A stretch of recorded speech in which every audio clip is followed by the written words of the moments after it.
Hey, that is right. It is SEGA8 Saturday, finally. Oh my goodness, we have done it. It is SEGA8 Race number 5 coming at you, and I am so excited this year because these are all fan voted games. That's right. You guys took control. You were like, SegaCrew, we are tired of playing the crap you make us play. We're going to tell you the stuff that's great, and you know what? They nailed it. I am Booster Shane, and this Saturday I am joined with the gang, the Sega crew here. Introduce yourself, guys.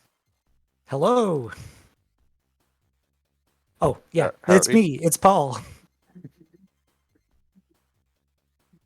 Good morning, or good afternoon, or good evening, everyone. This is Radioactive Man from Mars. And of course, I'm Estacaco. Well, all right. We're super pumped up. We got a great gang here. We got Paul Saltine that joined us, but Esta and Radman helped create the goals for this race. So excited to join us. We also had Grand Coon that helped us as well. He's actually on the man's French restream. So if you prefer French, definitely go check it out over at my man's page because he's giving you the French restream over there. But we got quite a lineup of racers here. If we want to go ahead and introduce them and the games, I'll let you have it, guys. Okay, perfect. So, looks like we're going to be starting off today with Contra Hardcore. We're going to go to the hidden ending.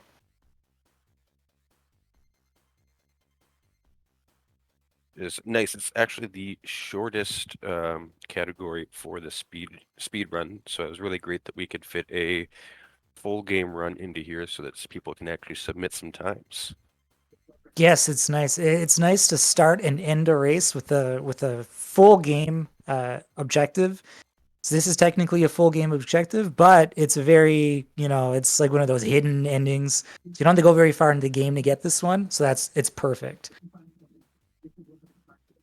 And as you can see on the screen, everyone's going with Brownie or Wolf guy. I forgot his name. Dang. Bang. Fang, right?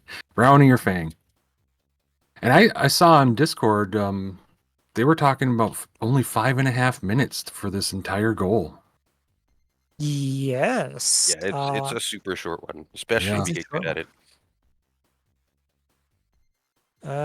Did we want to go through all the games, or do we kind of want to Oh, just that's get all it right. started? Yeah, we'll just, you know what? We're already running so behind. Let's go ahead and get this started. Real quick, we do have 12 runners. So we have 8 on this screen. We'll also spotlight the leaders as soon as we kind of start, they start pulling ahead. We'll keep you guys, let you guys know exactly who's in which place. And we also have 4 over here that we'll also keep track of, that will also get into the mix, and they might jump some slots. So we'll keep track of all 12 racers for you to make sure you know where everyone's being placed at. But I agree. I think that we're ready to go here. So who would love to do the countdown so I can let everyone in race time know? That sounds like a thing that Esta can do. Sure, I can do that. I will count us down. So we'll be starting in 5, 4, 3, 2, 1. Let's go. And yeah, they get a 15-second kind of like warning, like, hey, we're going. And then once that clock hits 0, the racers will be off.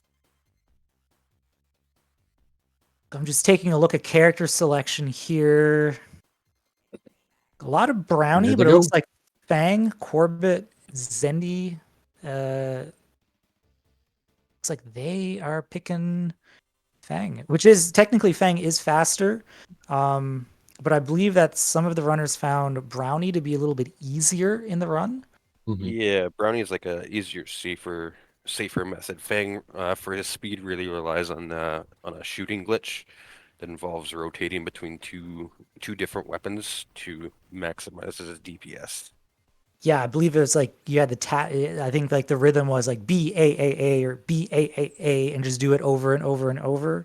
Because I believe with Brownie, you just pick up a yo-yo and it does good enough damage. I don't know if anyone else has tried the US version of this, but I'm glad we went with the Japanese one because I tried to do the goal on the North American one, and holy crap, was it hard. Yeah, very. Um, one hit kills make a huge difference. Yeah. We don't want to do that to the racers, so this is definitely a little bit more forgiving. All right, Zendoi, ZG, ready. Honestly, everybody is basically neck and neck right now. Yeah, this is pretty cookie cutter so far. The first level is probably pretty predictable on everyone's time. Everyone's gonna be pretty much the same. Yeah, just taking a quick look at the timesheet that some of the racers have been filling out over the course of the last 45 days, however long they've been practicing. Zendoi, so I'm saying that pronoun, Zendoi, best time for Contra Hardcore at 5 minutes 10 seconds. Average out of everybody was around 7 minutes, but top racers were finishing this goal at around 5 to 5.5 minutes. Apparently, someone mentioned there's no game audio. No, There's game audio. I just had to increase it. Okay, perfect. all right.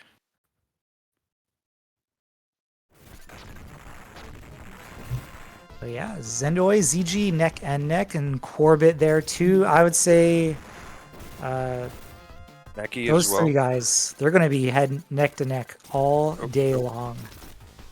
You know, one thing I liked about this race setup is we got a lot of runners that their practice is outside my availability, so I didn't get to see any of their practicing, but you know, in Discord they've been just killing it. So I'm excited to see some of these runners and how they perform today.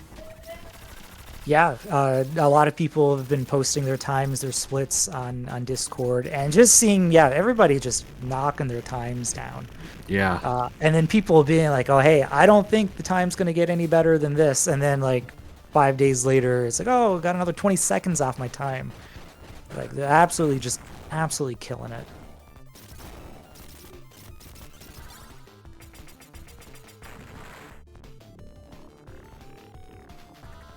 Okay.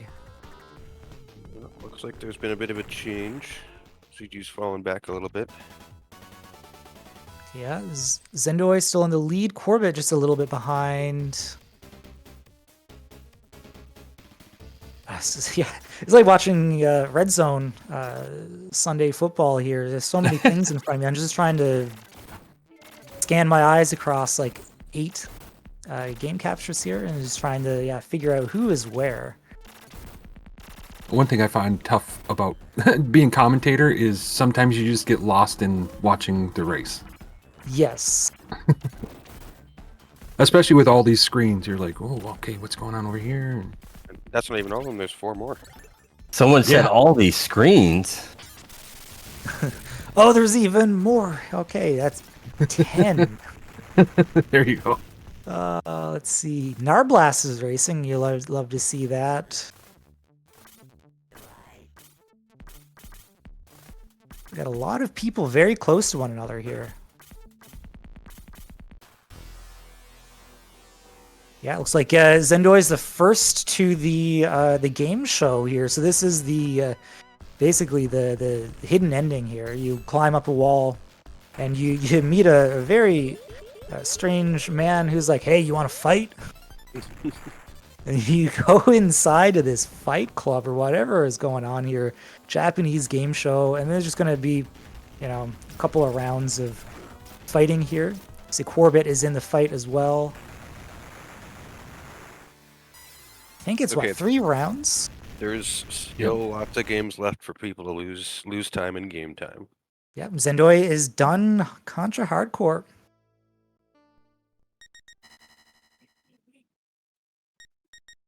They are getting ready to move on to Streets of Rage 2. Looks like Corbett is moving on as well.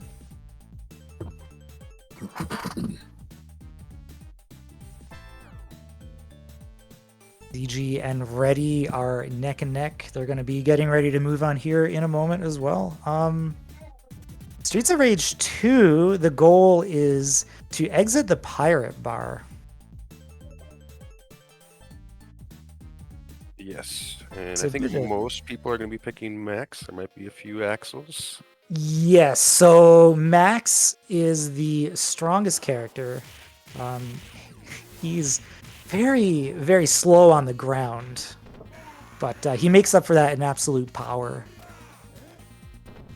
Yeah, he seems to practically almost one hit most things, especially some of the smaller enemies. Yeah, so I think that we're going to see the racers using a lot of Max's special attacks. So I believe we'll be seeing a lot of the atomic drop or the jumping throw. Those attacks basically, yeah, they one-hit most of these weaker enemies. Yeah, and with it only being on normal, he hits exceptionally hard in that mode. I think there may have been some discussions about Skate also being a relatively fast in this run, but I don't think anybody is using Skate. So far, just Max. I thought there's going to be a couple people said that they were going to take Axel just because it was a little easier. It's familiar, I'll say that. Right. yeah. Yep. Because I mean, every time I've played Streets of Rage 2, I pick Axel. Yeah, so it looks like Johto is taking Axel. Yep, there we go. A little Axel action.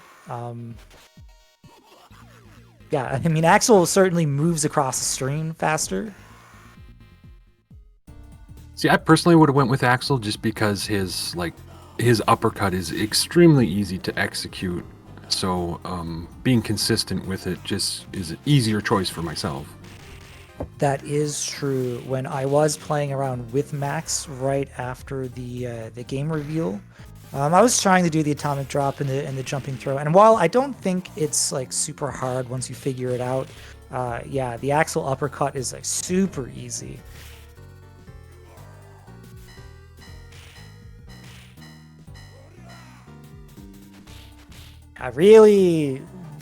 What everybody is trying to do in this run, you basically want to scroll the screen. You don't want it, you want to go as far as you can until the screen stops scrolling, and then either do your strong attacks like your jumping throw, your atomic drops on enemies, or you want to do an attack like a running dash where you can hit multiple enemies at once. I think We just lost a video screen. Yeah, I think we lost Hydra. He might be switching games. That Yeah, happened I to think so. Sveeper as well. Okay. All right. Yeah. I think punching or kicking individual enemies in Streets of Rage 2 is probably not the fastest way to go about it. It is the easiest way to go about it, though, of course. I always found it difficult to line them up to get that AoE attack, but when the enemy naturally wants to surround you, it's like, get over on this side. See, Zindoi is already on stage 2. I find this stage very difficult because of the jet fight, so I'm going to be curious to see what all the runners do during the jet section here. And I hate Jet. Jet, yeah. So I'm sure most people probably know about the jet fight. I would assume that a lot of our audience has probably played this game. It's a classic. But if you haven't, Jet is it's an enemy that is basically in the sky for a good portion of the fight. Can't really reach Jet, and then Jet basically dive bombs you like a crow, and that's your opportunity to attack them. Now there is a quick kill I did see posted on the Discord for the jet fight. I think most people are just going to be happy that we cut the goal before the next boss after Jet, because honestly, he's even worse. Jet I can deal with. Zamza though, holy crap. That is usually where I end up losing most of my lives. Yeah. For myself, geez, whenever I play this game, I play on easy because I'm a bad gamer, and usually that goes fairly well. But yeah, on normal difficulty, it's probably completely different.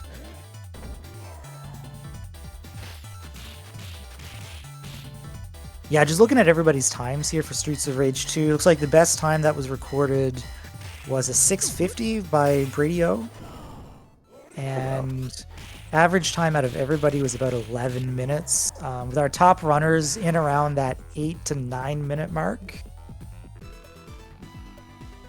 So that's incredibly fast. When I did it, I got 14 minutes. That's nowhere near a 6:50. Yeah, 15 was about the estimate when we were making the goal, but some people kind of smashed that. Oh, yeah, I'm not surprised at all. All right. So we could have added in Zamza. We definitely had time. Had time. I think we're expecting a winning time here today of probably, 95, 94 minutes? Yeah, Could be somewhere a in the little bit hour and a half range. Yep, my prediction was hour 45. Hour Yeah, 45. sounds about right. I know ZG had a PB, I think of like an hour and 36 minutes. Yeah. So I did write this down before jumping in on commentary. PBs for all some of the best: Zendoy, hour 25. Corbett with an hour 28:19, and ZG with an hour 28:56. So, I mean, it's unrealistic to on race day to get all PBs on everything. So Yeah, for sure. yeah, maybe around that hour 32 mark, maybe. Zendoy could absolutely crush this, so who knows? And the final time here on race day is going to be, of course, increased because Oh, we're counting right, in the because of 45 the seconds. pauses. Right, Yeah. right. Yeah, that's gonna add a couple minutes. How did I forget about the pauses? All right. Let's see. Where is everybody right now? Is okay. Zendo's on the Zendo is ship. well ahead. Brady-O just hit the ship. Yeah, Brady's not too far. Oh, she's at. Yeah, I lost Brady over there. I was asking before if it's Brady-O or Brad-Yo. We'll go with Brady-O. Apologies in advance if that is not the name you go by. We got Zetox, M, Jodo, Hydra. Look at that. Yep. Everybody on Streets of Rage by the looks of it. Yeah, I think everyone's probably finished Contra by now. Nice seeing Zetox back in the mix. I was surprised. I saw Zetox on Discord today. I was like, this is very rare. Yeah, he's racing. So I'm curious if we have any blind racers today. We probably do.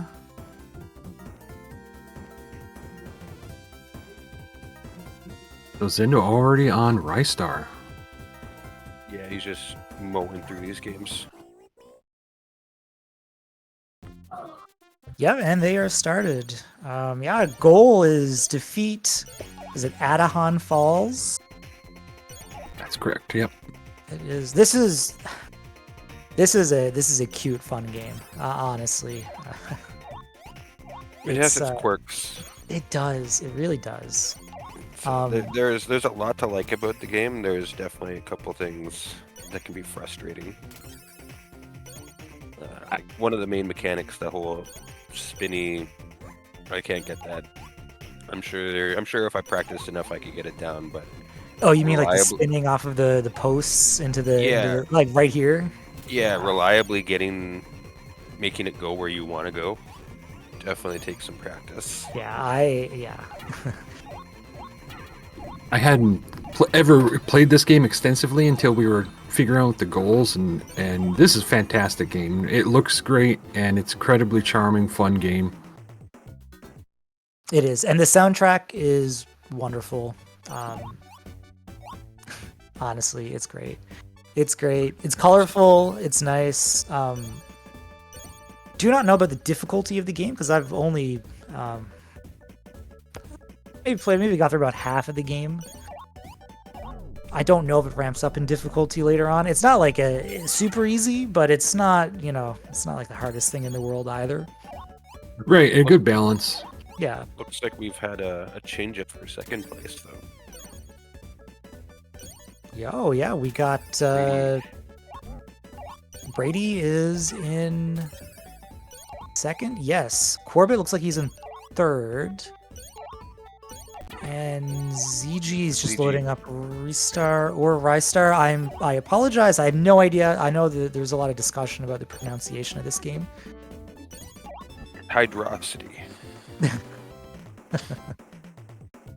All right, so we got 4 on Ristar. We do. ZG's swapping over.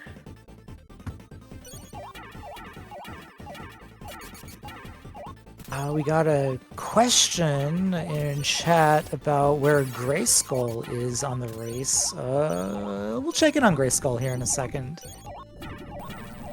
And someone commented that Narblast is on Ristar now too. Narblast. Oh.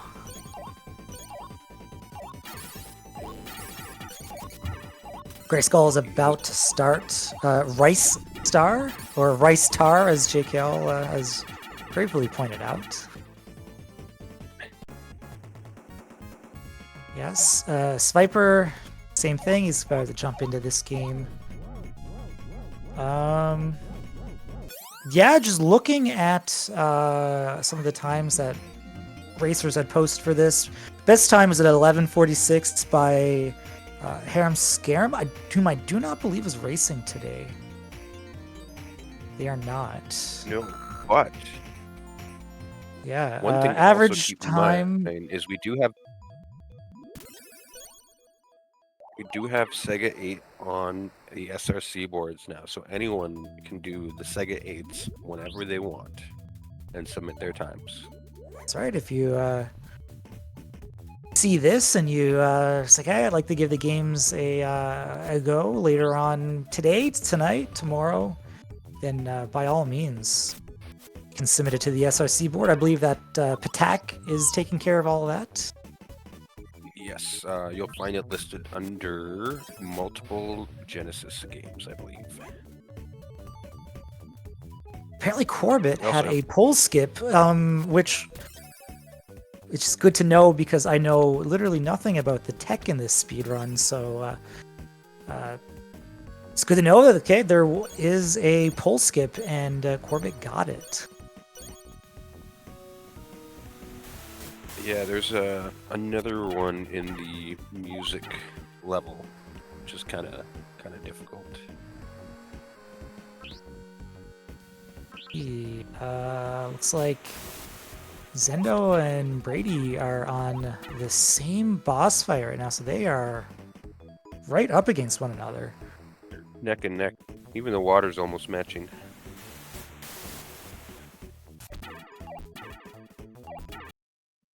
Keep And there's a look at the rest of our leaderboard, and I do want to mention that both Grayskull and Cashline both are streaming to their channels and are also racing. So we'll try to keep you updated on them as well as the race goes on. Okay, perfect. Okay, let's see. We got M and Z-Tox run. Ristar, Jodo about to start. Hydra on the back end of Streets of Rage 2.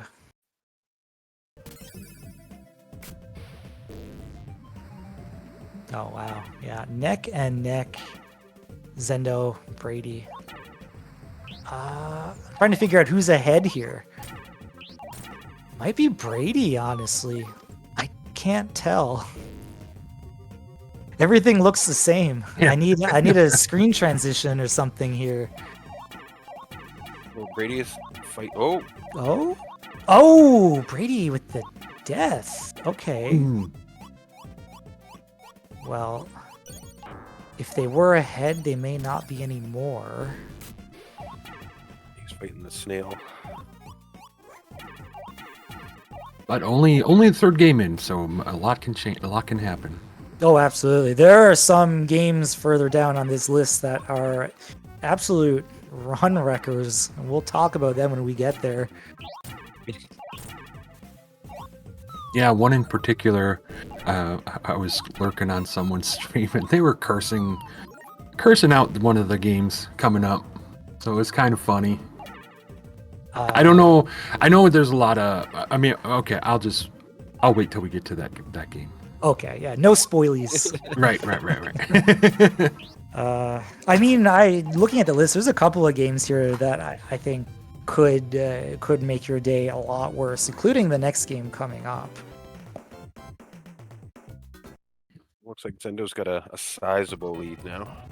Yes. Yeah, looks like Warbit is in the underwater section, and they may be in third. I'm trying to picture where Mackie is right now. This might be the stage before.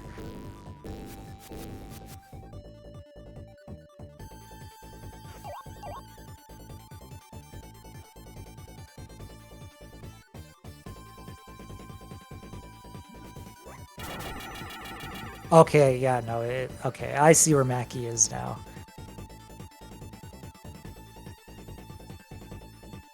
Brady's now with the boss now too, though. And picked up some, yeah, even with the death, managed to fly through that section pretty quickly. Well, there is some RNG to this boss as well, so things could go faster or slower as well. Yeah, that is one thing that I did note when trying to take notes for these games. It seems like there's a little bit of RNG in this game. I do not know to what extent, if it's, you know, a second or two, or if it's like it could be up to 5 seconds. I have no idea. All really dependent on the patterns you get. There's Zendo just finishing him up. Yeah, as far as the levels go, they're pretty straightforward. Not a whole lot of RNG.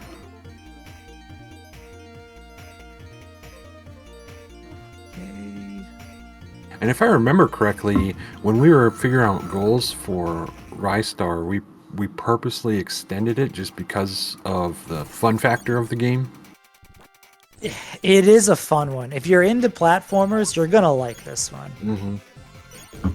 I know that we can't hear it right now, but the soundtrack to this game, just like the other two games so far, absolute gold. Okay, so Brady is probably about 20 seconds behind Zendo. Corbett is in the shark boss fight. ZG is just a little bit behind him. Ready taking a death in the underwater stage. Viper taking a death in the underwater stage. This underwater stage must be tough, is it? I think it's just a lot of people just kind of damage boosting through things, going through fast. I feel that. So it doesn't always end well. So we have in chat that Zendo is using the statue skip. Does anybody know what statue skip is?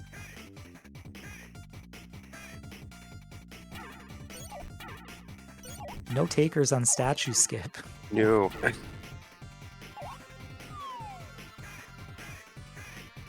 We got, let's see, 5 other people on the shark boss. Corbett, a little bit ahead, keeping third.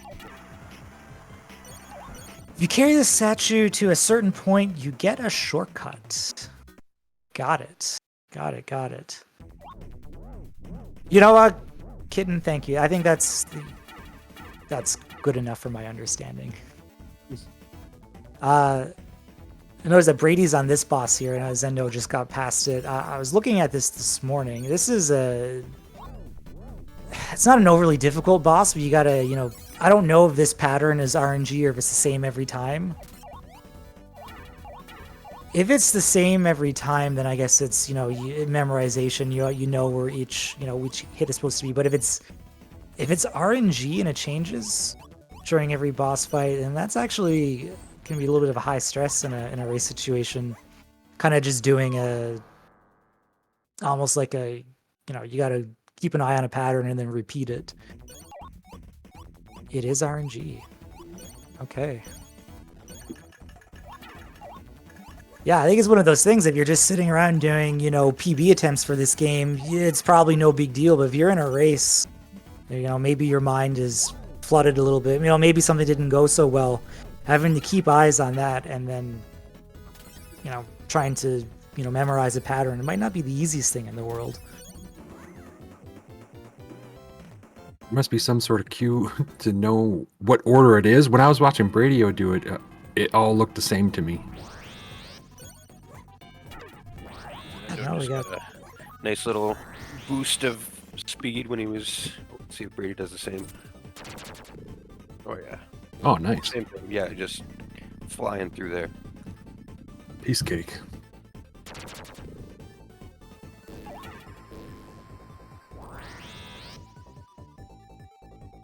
And I believe this is the last boss before the goal. Yes.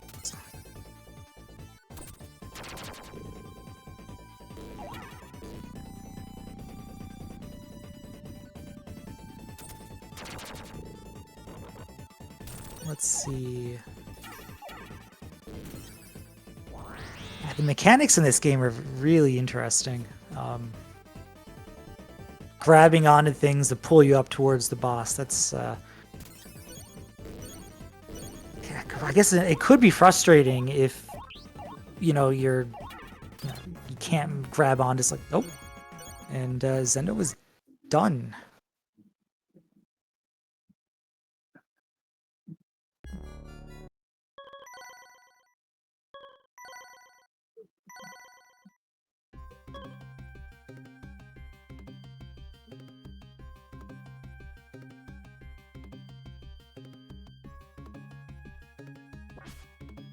All right, Bloodlines.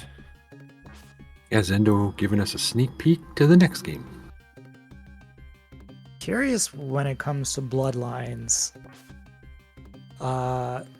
If everybody is going to choose Eric as their character, or if we're going to get some John runners. Well, I'm guessing most people pick Eric because Eric is the easy mode of the two. I also believe he's technically faster as well. I believe he is technically faster for the goal that we're doing here. I think somebody had pointed out that John has a faster late game, but well, we're not going late game here, so it doesn't really matter. And that comment about Eric I said that's not true. I was just giving Diggity some shit. Diggity is going to feel awfully dignified here watching everybody finally play Eric. Everyone picks Eric.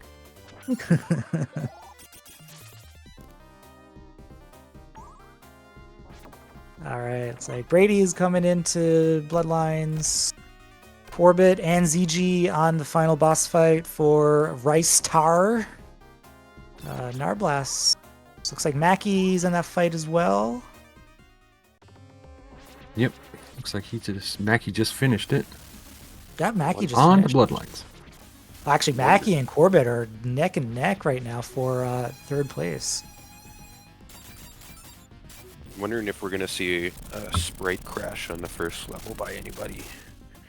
So in this game, I believe it's either the first set or second set of stairs. If you get hit by one of the zombies at the same time that you go up the stairs, it garbles up your entire screen and makes the background go away to black. Is it still playable?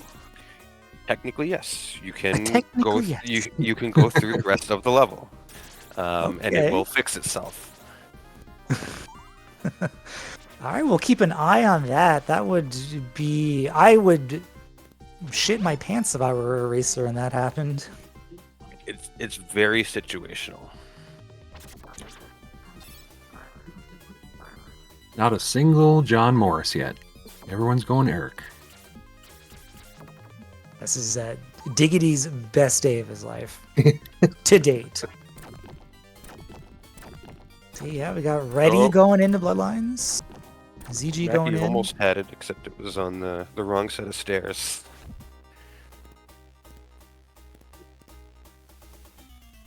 This is one game when we were deciding the goals that I demanded that we finish at stage 4 and no earlier. Okay.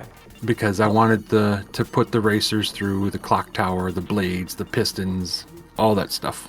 See if anyone's going to go for the piston skip on a race day, all that kind of extras.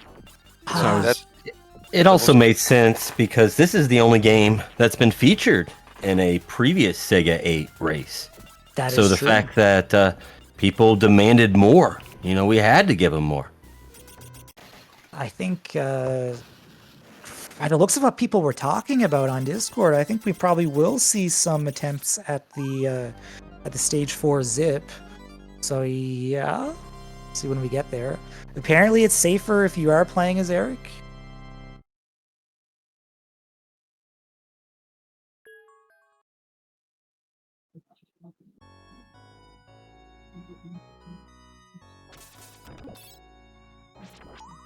The real question is, how many successful piston skips are we going to see? yeah. Let's see. What? Put your guesses in chat. How many successful skips? Well, we have 14 runners. Yeah, and isn't there a chance to soft lock on the piston skip? Apparently only with John Morrison. Ah, So if everybody's playing as Eric, it is probably pretty safe to attempt. Apparently Grayskull just finished Ristar. Everybody is fairly close to one another here. This is pretty good.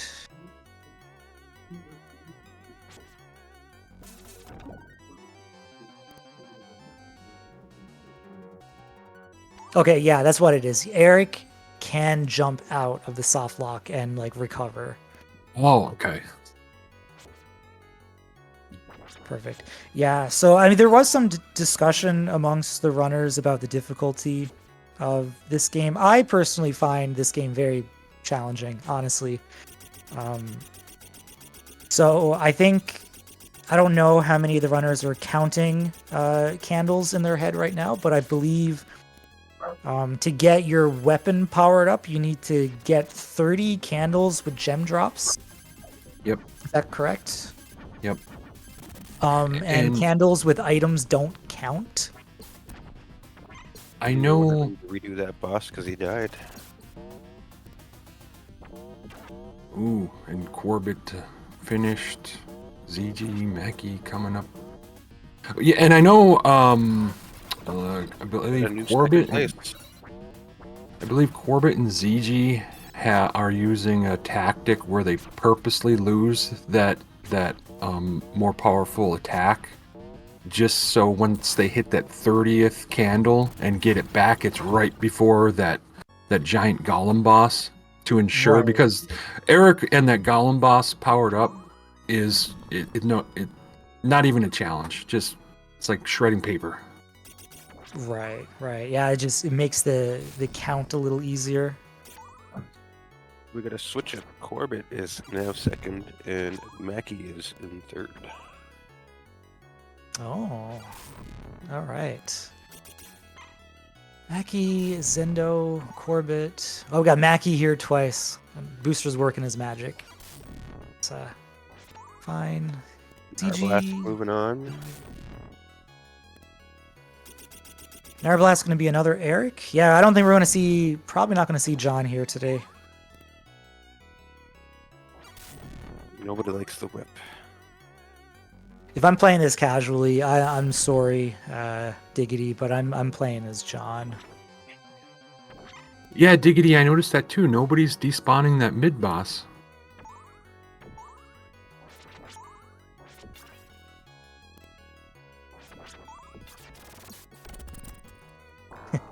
The whip is indeed taking the day off. It's got the weekend off.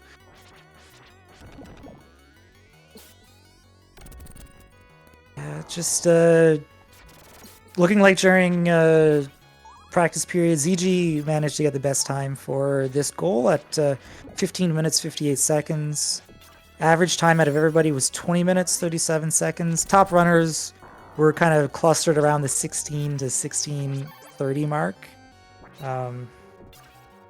So I don't know if that included having, despawns and all kinds of fun stuff like that. I like what Empty Eye said about John. That's why he's not here today. That's why he's not racing. He should be on commentary with us, is what he should be doing. Yeah.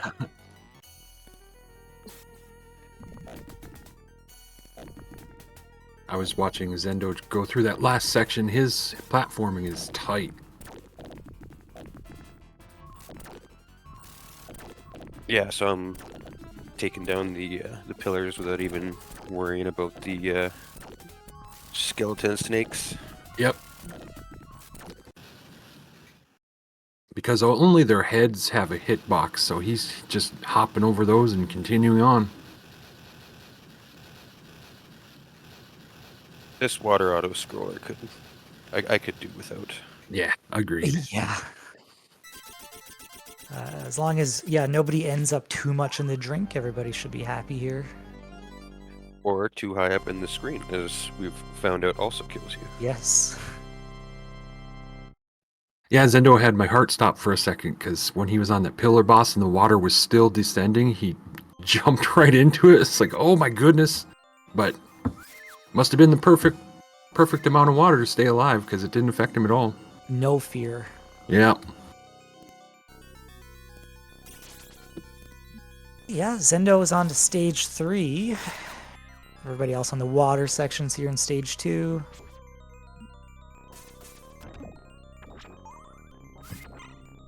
We have everyone on Castlevania now? Yeah, I was just going to ask, could we get a check-in on some of our other runners to see where everybody else is? See, yeah, Sviper, Narblast, everybody here is on Bloodlines. Oh, we got Mims is Zetox. on Bloodlines. Yeah, looks like Zetox is our lone Ristar runner here. Zetox From my is... understanding, he's not going to completely blind, but Pseudo blind, yeah. I don't think he did a ton of practicing before. I think he just I know these games, I'm gonna wing it. Yeah, Zetox is... Oh, go ahead. No, you go ahead, Radman. Zetox is our last chance for John Morris, too. He's probably going to give it to us, isn't he? Probably I saw him listening. in chat here all of 6 or 7 minutes ago saying something. Ooh, Reddy took a death. Ooh. I was watching, and he was tanking through some of those bone pillars, so maybe just a little too much damage.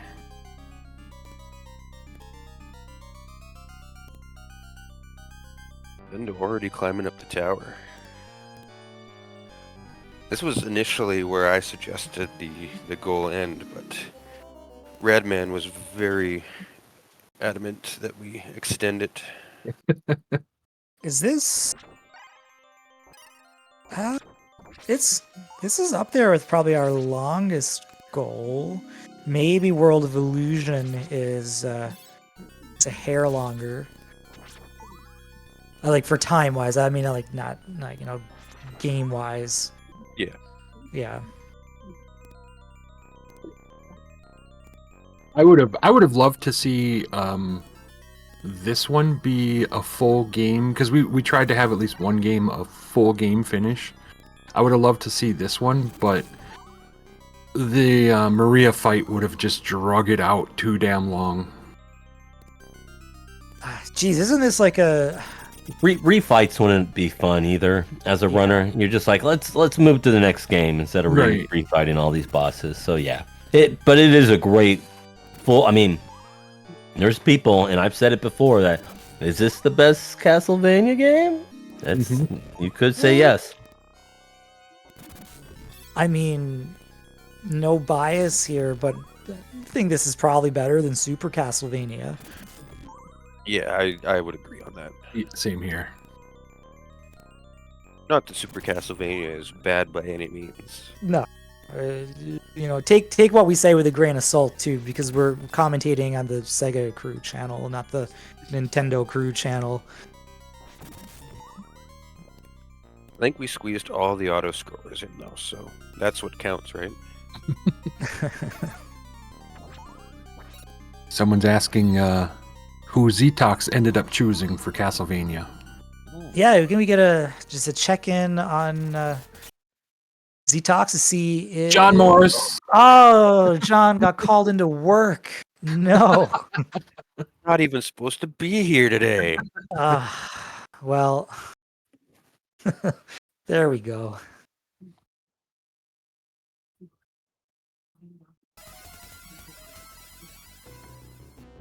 There, I threw Z-Tox at the bottom so we can keep our eye on John Morris as he catches up to Eric. Yeah, I had a funny feeling that he would.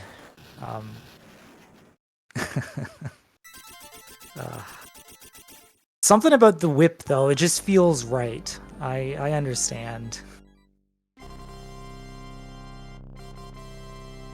All right, Zendo done stage 3 of Castlevania. Oh, looks like Hydra got a gold in his race so far. Yo, is that like a 1 minute gold? 1 minute Yeah. improvement? Oh. GD, Hydra. There's something really nice about getting golds on race day. Like, it actually makes you feel like that you're actually playing really well in the heat of the moment when you need to play well. It feels so good.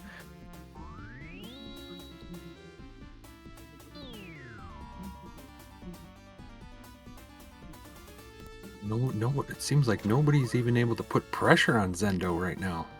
Yeah, he's just making that lead more and more. All right, let's see. Close enough. Good recovery. All right, Do we count that as one? no, I don't think anybody gave a guess. So Yeah, some people did. did they? I just missed it. We'll count it as one. Why not? Jack said 2.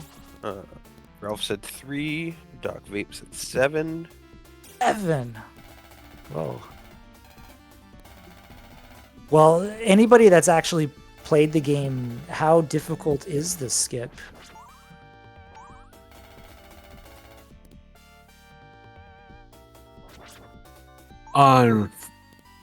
Doing it as John Morris, it's difficult to not zip too far to the left. To be able to exit at the correct time is the worst part, I think. Not actually getting it set up, just getting out of it. Right. Apparently, Grayskull golded 2 games. Ristar and Streets of Rage 2. Marathon gold splits. You absolutely love to see it. What? Did Grayskull have a... You're going to improve your times. Now's the time to do it.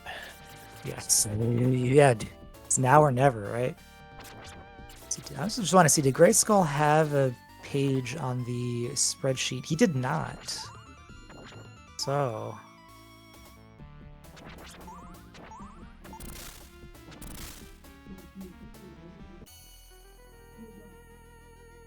Yeah, one thing with Eric in this clock tower, his pole vault makes it easy. Yeah. We got 2 Corbett zips so far. Yeah, so Corbett had a good skip. Yeah, you got the full thing. Oh, yep. ZG pulling ahead. ZG's on stage 4-2. Mackie just finishing up stage 3.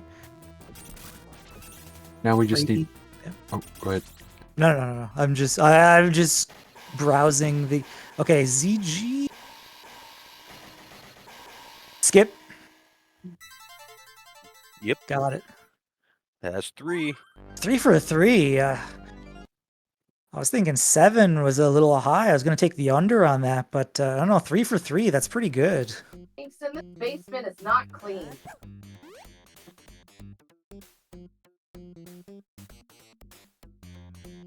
Yeah, and Zendo's on. Yeah, ToeJam and Earl now.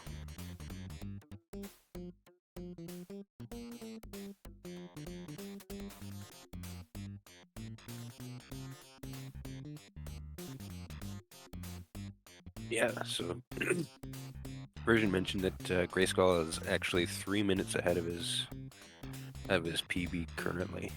Wow. Does anybody know what his previous PB was? 1 hour 50 minutes. 1 hour 50, and that would have been with breaks in between. All right. Okay. Oh, did Reddy get the piston zip? I completely missed it. Yeah, I missed it too. I was looking down. Did Reddy get the skip? Mackie's doing the platforms up. And I don't know, I was watching ZG go through those blades. He must have memorized that because he didn't stop. He just kept going. Didn't take a hit, just went. So he must have had that timed out perfect. Perfect. All right, Corbett, on to ToeJam and Earl. I think ZG's on the boss fight here. And I know it's going to get a little, adult rated because after ToeJam and Earl start, there's going to be a lot of wieners. Yeah, I apologize in Earl's advance. Put the kids to bed. Doesn't matter if it's like 2:30 in the afternoon. Yeah, nap time kids. Oh, Zendo got a hula girl. I don't know. So I know nothing about this game, so I'm gonna need some insight from you guys. Even after all the times it's been on the SegaCrew, you don't know anything about ToeJam and Earl? Don't judge, please. Are the enemy placements random, like the hula girls? She's not really an enemy, but you know what I mean. That is a good question. Normally, yes, but they are playing a set seed. Playing a set seed. Yes, just to make things a little bit easier and more consistent. Or else this would just be an RNG fest. You could have people that go from first to last just basically on what happens with RNG, right? Yeah. All right, looks like Brady didn't go for the Castlevania skip. I think he just climbed up. ZG also on to ToeJam and Earl. And I know I'm the odd person out when it comes to ToeJam and Earl, but I'm not a big fan. I don't really play it at all. Are the levels completely random? Like each racer when they first start up, is it going to be different from everybody else? No, It appears to be the same. did fixed world for that exact purpose, so that everyone gets the same everything. Okay, gotcha. Yeah. 'Cause, So yeah, like, if we didn't, there's a risk that people could lose a lot of time for no fault of their own. yeah, Arnaud posted the maps for each stage. So yeah, they're looking to get 3 ship pieces. The ship pieces are in the same place, same maps. I believe that the pickups are the same as well. The boxes are different, but what's inside the boxes are the same. So I believe, yeah, the ship pieces are in stage 2, stage 6, and then stage 10. And for anyone else who doesn't know this, and I didn't know this until we did the list reveal, and I was playing ToeJam and Earl. If you fall off the ledge, you go down a level. I thought it was just take a death and you start where you left off on the current level, but no, It's worse. It's Yeah. worse than that. Yeah, so much worse. We're gonna see how risky people want to play this game here. So they can pick up the rocket skates, which is a huge time save, of course, if you're going fast. But I think optimally, you would want to be using the rocket skates through some pretty skinny areas on the map, which is like a huge risk to just fall off.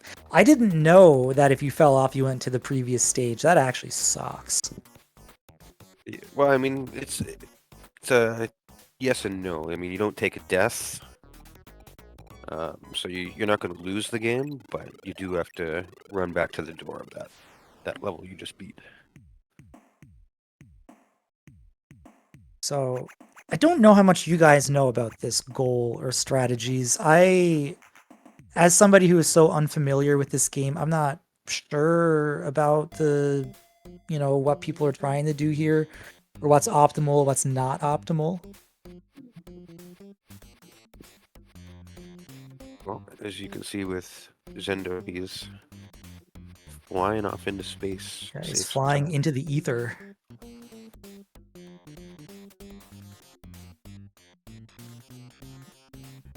But there's definitely some baked-in strats that you're going to see a lot of people doing. Yeah, it looks like Corbett flying over the chasm there to the door. ZG's, I think, running with his boots on. Ready, same thing. Ugh. Reddy getting awfully close to those ledges. Yeah, that's it's scary. It's scary. The other thing to note is normally people would play this as ToeJam since he is faster. But we wanted to throw it to Earl because Earl doesn't get any love normally when playing this game fast. You did. You did that twice during this race because World of Illusion. You went with the less played Donald route, which is I commend you very much for that. Honestly.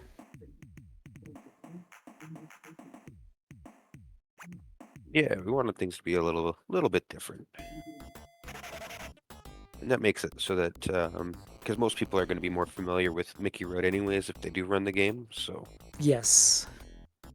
does mean people do have to change it up a little bit from what they at least normally do, give the other people a bit of a chance if they run that game. Yeah, it's like the one game I'm actually familiar with, so I'll be in the zone once we start talking about that game. This looks like everybody on this screen is on ToeJam and Earl, which is great to see. All the stages look alike to me, so I really don't know who's ahead of who. Same here. All I know is there's doofuses and wieners. That's the only way I can Yeah, decipher who's ahead of who. ToeJam is on vacation.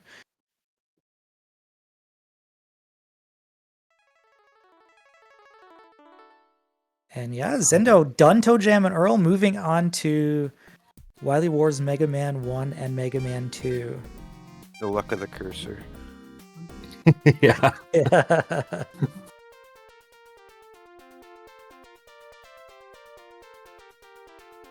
Can we pop over to the other, see where everyone else is? Yeah, let's take a look at Everyone's the on ToeJam and Earl? everybody else. I'm gonna guess there's still a couple people on Castlevania.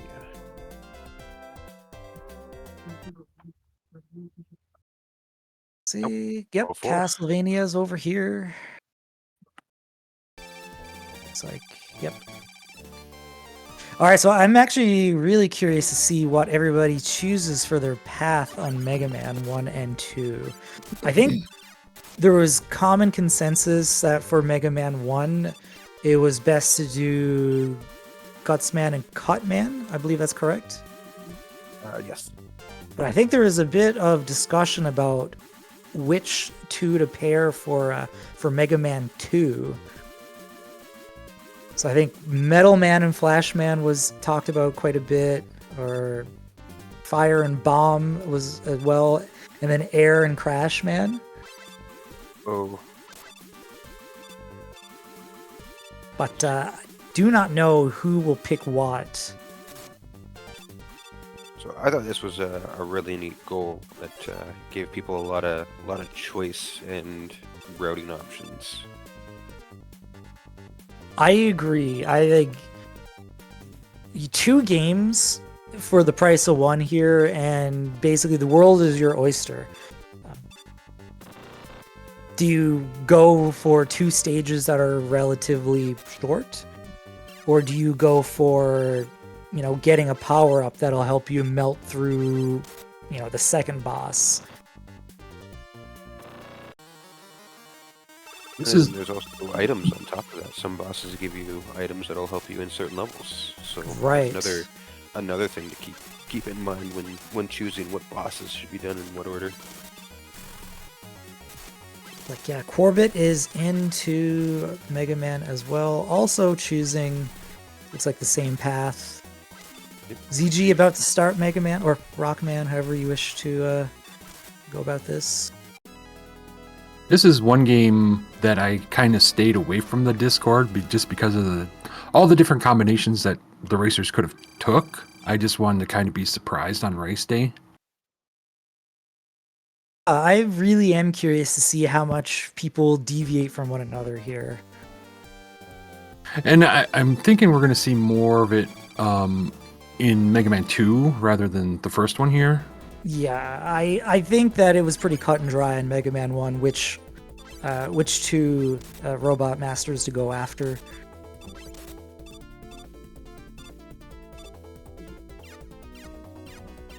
And if nobody's ever actually played the Wily Wars ports of Mega Man 1, 2, or 3, you really should. They actually play quite differently than the NES games. Make sure you don't play the PAL one. Yeah, get the either the JP ROM or the Retro Bit ROM. Yeah, or the game is just gonna feel like you're playing in mud. Yeah, which I chose on list reveal day. I picked the PAL version and it was sprawling. It's just so slow. Yeah. Okay, ZG looks like same path as well for Mega Man 1. And Ready just finished up ToeJam and Earl. Nice. Zendo's utilizing the pause buffer. Wonder how many other people are going to be doing that. Oh, everyone's gonna be utilizing the pause for the damage boosting. I think there's a couple of places in Mega Man 1 where like you pretty much have to do it.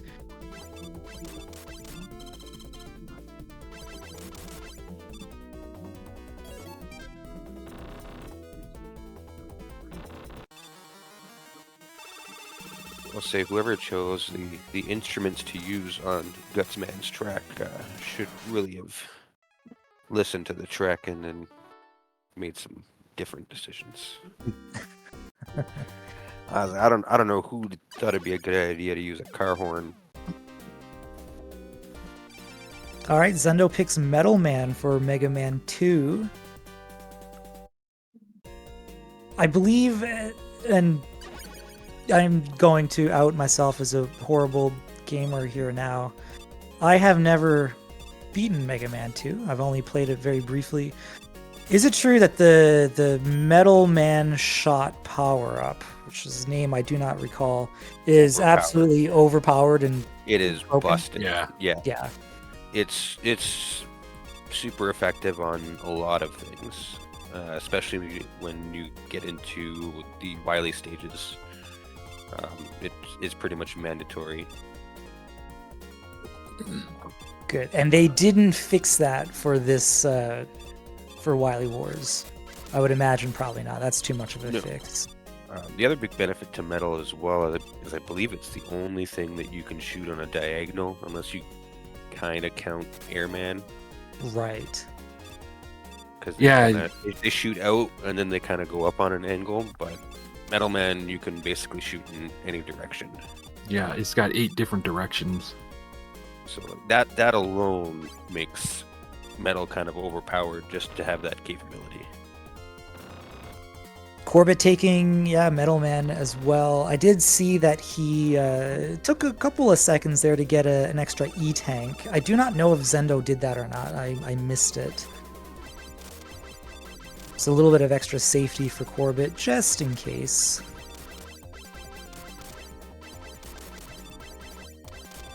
I'm curious to see if anyone's going to take Flashman's level right at the beginning, because if I remember correctly, that's one of the shorter levels. I think... It is, but he's definitely one of the least predictable bosses. Mm. He is a pain in the butt to manipulate. If I recall from ZG's practice, I think he is doing Flashman in his route. So I guess we'll see what Zendo's about to do. Oh, someone just mentioned that Brady might have had to restart ToeJam and Earl because he's a Oh. wiener again. Oh no. You never want to be a wiener. That is not fun. Oh, Zendo did go Yeah, Flashman. Zendo's taking Flash. Everybody wake up. We got new meta. It is the Metal Flash combo. Yeah, ZG opted not to take the E-Tank. He's trying to make Okay. up some time. High risk, high reward. Uh, See if it pays out for him. Jodo is in 4th.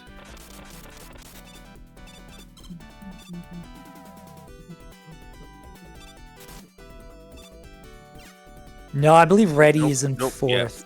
Yeah, I was just looking up over on that screen. I was like, no, wait. Ready? It's hard to keep Look track of ahead. everything. It really is.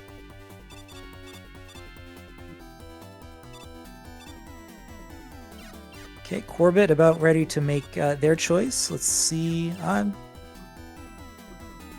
Maybe they'll do Flash as well. Yeah, they're doing Flash. Okay. Yeah, someone mentioned metal is super effective against Flash.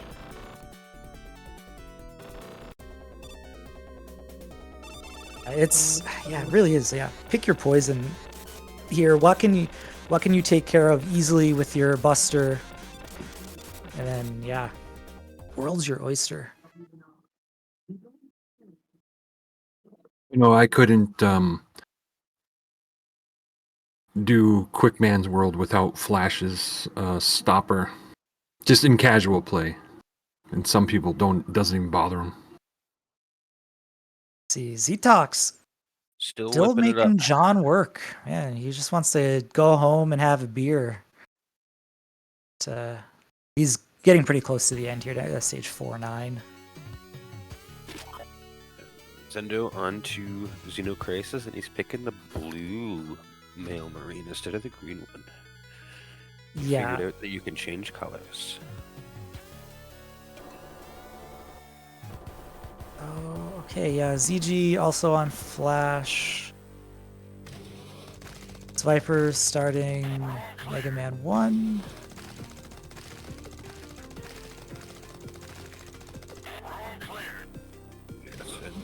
We do have a set seed on Xenocrisis to take away a little bit of the randomness. The only thing the set seed really does is determine the rooms. So not what's in the rooms, not what enemies spawn, but the room orders and path to the boss itself is the same every time. Set seed. And just an update real quick, Grayskull has also just started Wily Wars, and Cashline is on just started Castlevania. Perfect. Hey, what are they picking for Castlevania character? It was Eric, and I didn't see what Grayskull picked. Okay.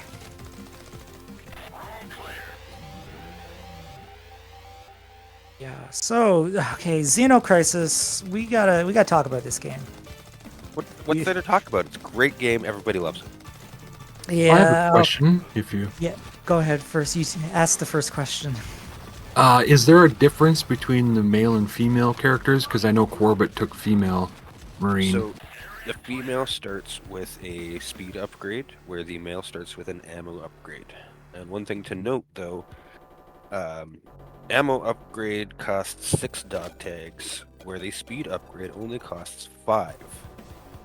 So, technically, you can buy that speed cheaper than the eventual ammo upgrades that Corbett is going to have to buy. Well, not have to, but it's going to be highly suggested he buys some increased ammo. And that's actually going to cost him more than if he went buying a speed.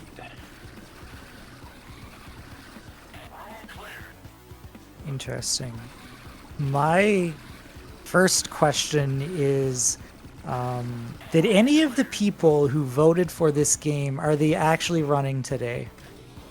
That's a good question. I could look that up. Look But that up. That's going to take a while. Let me see. Well, I feel Paul, like, yeah. I have a question for you. Who Yeah. who had the top time for Xenocrisis in the spreadsheet? Corbett had the top time at 12:06. 06. The average was 14:30. Top runners were in that 12 to 13 minute range, which is very good, I think. Not having played this game, but having heard about how difficult it is, I think 12, 13 minutes, that's solid. I mean, hell, even 14-minute average, that seems pretty good.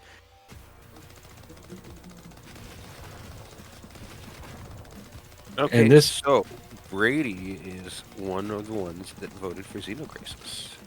Okay. That's good. At least we have somebody that voted for it is actually racing today. That's good. Someone that I'm not sure because all I've got is email addresses. They might be in the race, they might not be. I'm gonna pretend that everybody that voted for it is racing today. Otherwise, it's the equivalent of like walking into a room full of crowded people and like ripping the biggest fart of your life and then just walking away. We did have some people who dropped out of the race specifically because this game was too tough, and I think it can be unforgiving, can't it? It definitely can be. It's definitely one that you don't want to go into blind. Yeah, this is. But yeah, to be this- fair, I think some problem is just trying to play fast because you don't have to be fast. You can take your time, and that will make the game significantly easier. But when you're, look at these guys just moving around, mowing everything as fast as possible. Some taking hits. You could definitely be more careful. But name of the game for us today is speed. So Right. you see Corbett not picking up that chain gun right away so that he can pull it into the boss room there. Nice. And as I- far as go ahead. No, I was gonna mention the control scheme for this game. I think that some people had some reservations about how the game is played. Is it basically like a dual stick shooter, but you don't really have a controller with 2 sticks on it? Is that? There's 2 methods. You can do a 3-button configuration, or you can do a 6-button. 6-button is definitely more recommended because then you can do the up, down, left, right, all with your buttons for shooting, which essentially does turn it into a dual D-pad type game.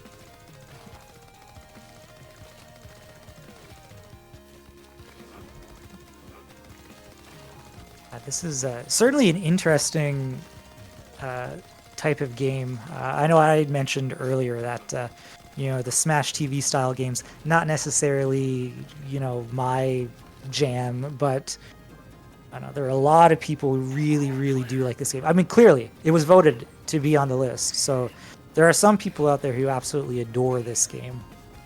So one thing to note that I found out recently that can make this a little bit easier, but make it a little bit slower, is that the hostages that you see that spawn in those maps, they count towards the max sprite counter.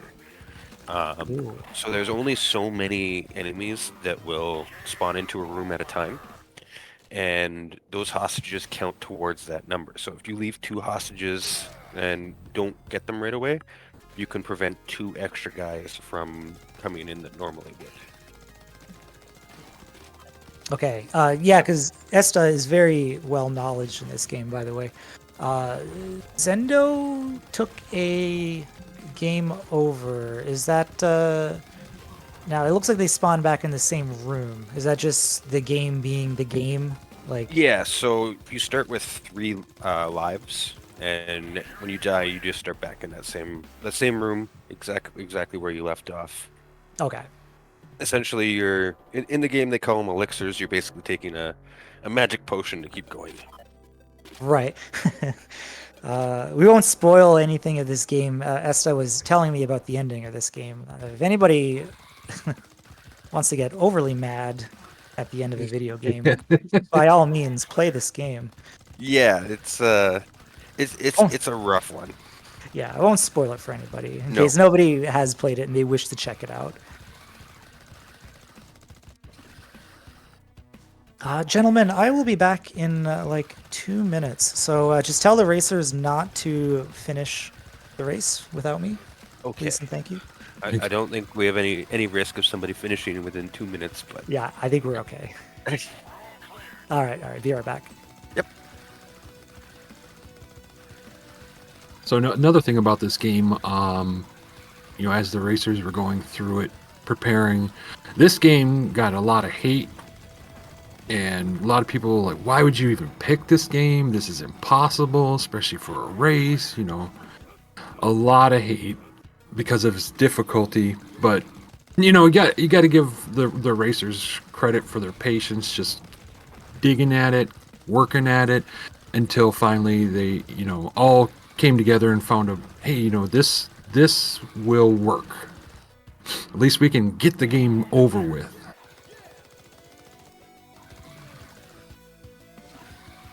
But then there's people like Esta who fell in love with the game and really dug into it. Oh yeah, I've beaten the game now on the Sega Genesis as well as on the GameCube. This game is on multiple consoles.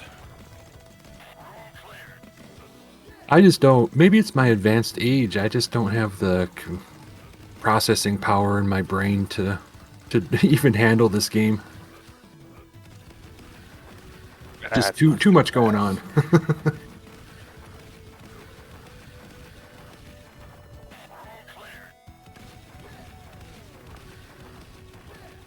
Norblast, Softlock, Mega Man? Oh crap! I think somebody mentioned something about that in the Discord. It is possible. I don't know the specifics. Got hit by Gutsman is the orb. Oh, yep. Yep, that is. I remember someone mentioning that is possible.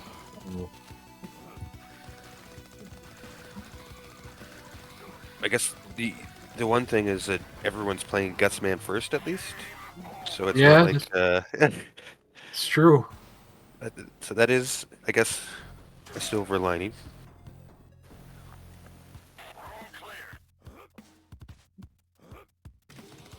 Yes, Nar got blasted.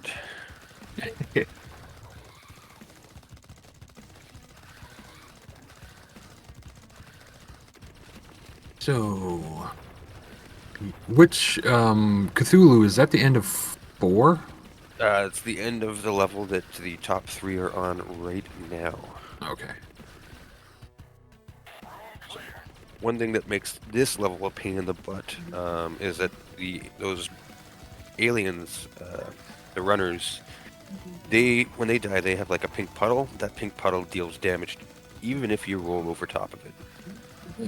So normally a roll would make you invincible to pretty much everything. Not those. Also, those floating blue guys, they're a pain in the butt because they avoid your shots. But another tip for this level is those blue turrets, they don't shoot at you unless you shoot at them. So the red versions in the previous levels, they will just shoot at you, but the blue ones in this level, they don't shoot at you unless you shoot at them. So they're an enemy you can basically just ignore until you've cleared everything in the room, then kill them. Zendo's about to finish it up. He just died, so he can refresh his grenades most likely. Okay. Yeah, you can see him just spamming grenades now. There we go. Yeah, He's done. Zendo, home stretch. Xenocrisis. See, easy game. Yeah. No problem. Yeah. All right, Zetox is on ToeJam and Earl now. Perfect. Hydra, M-Sense, Mega Man, Blast, Mega Man. Zendo on the last game. Yes. World of Illusion. It's the perfect game to end on. It's compared to Xenocrisis, it's very chill. Get your heart rate down a little. Yeah, it's gonna be a nice, relaxing one. Maybe a little too slow for some people, though. It's definitely a slower paced game. Yeah, I have speedrun this game in the past. I am probably the only active SRC moderator for this game at this point.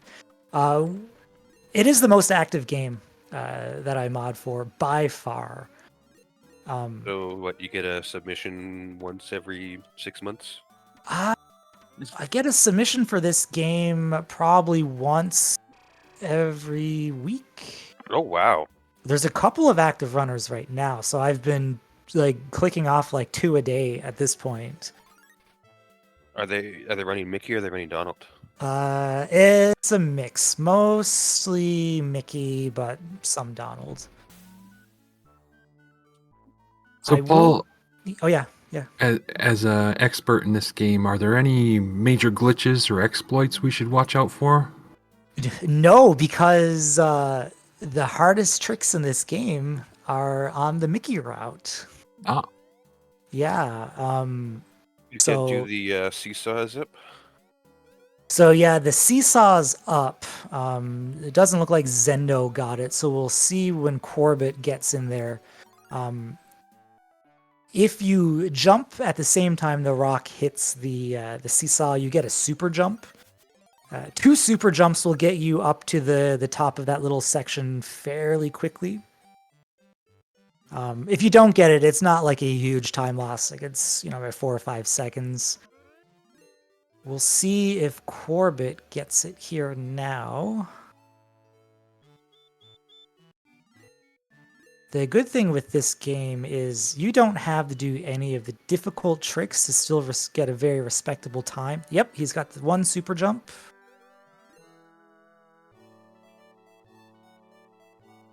Doesn't get a second one. That's okay. Ready, playing a bit risky.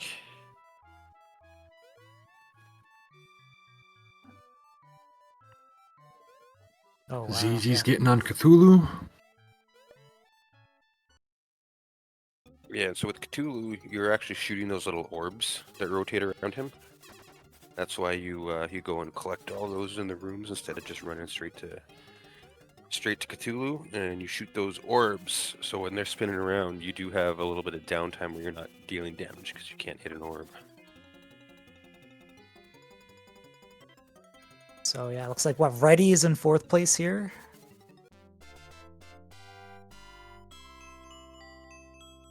Yep.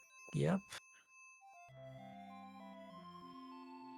So far, we haven't seen anything catastrophic in Xenocrisis, which is good. I'm sure these runners are feeling very relieved. Yeah, they all had some really solid ones.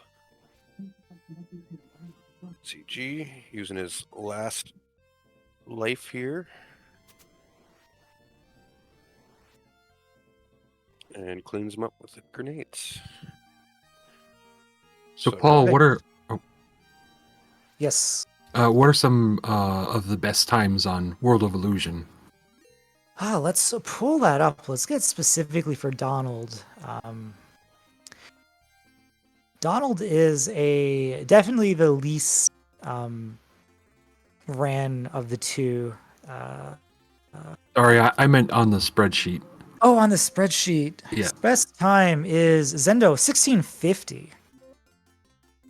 The average time was around 21, but the top times were clustered around that 17-minute mark. Damn, and Zendo was down in 15? 15, yeah. Actually, Charlie, there wait, is that no correct? Mickey in this race. Oh, yeah, 1650. 1650. So yeah, Zendo right now is 10th place on the leaderboard with a 1647. And the world record is 1605. Oh, so Zendo already knew this game. There we go. Reddy's moving on. ZG has run the Mickey route in the past, so he's familiar with the game as well. The difference between Mickey and Donald, some of the stages are similar, but you get like character-specific substages. But none of the substages are overly challenging. Donald's beach stage has some tricky jumps in it, but I'm going to expect that most of the runners will be okay with it today. Apparently, ZG got both of the jumps. Both of the seesaw jumps, very nice. Reddy's going to go in for... Oh, yeah, there we go. Reddy is going to go for his seesaw jumps now.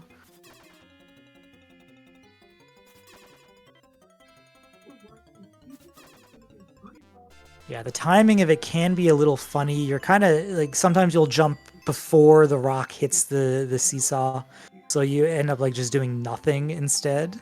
Yeah. One thing that I will point out, the runners will probably be trying to wait until the last possible moment to jump off of ledges. If you jump at the very, very, very edge of a ledge, you get a little bit of extra distance. Some of those jumps are more notable in the Mickey route, but like in the section here that Reddy's in, it can make a difference. Same with the cloud section that we saw, well, we see Corbett in right now. Yeah, we got everyone on different levels right now.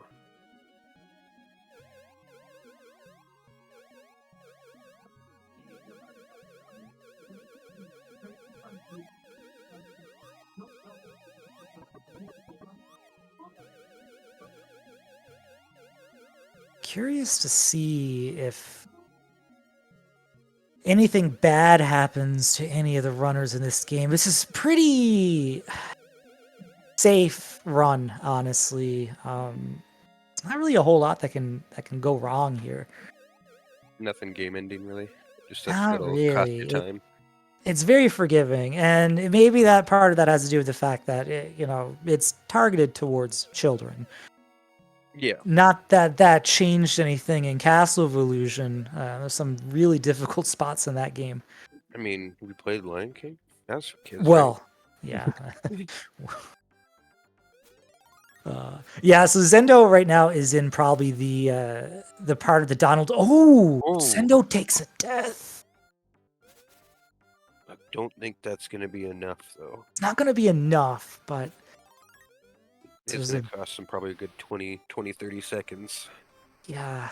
I was just about to say, this is probably like the only section in the Donald run that's a little tricky. Orbit, even at second, is still quite far behind Zendo. Yeah, and the underwater sections are so slow. Let's see our runners back here: Sviper, Jodu, Brady, Narblast, all on varying parts of Xenocrisis. Essa would probably know who is ahead here. Swiper and Jodo are in the last level. Narblast just got to the second one. Radio's just finishing up the boss to the first level. First, okay. So they're pretty much all in order. Yeah, if anything, Jodo is a little bit ahead of Swiper because he's already at Cthulhu.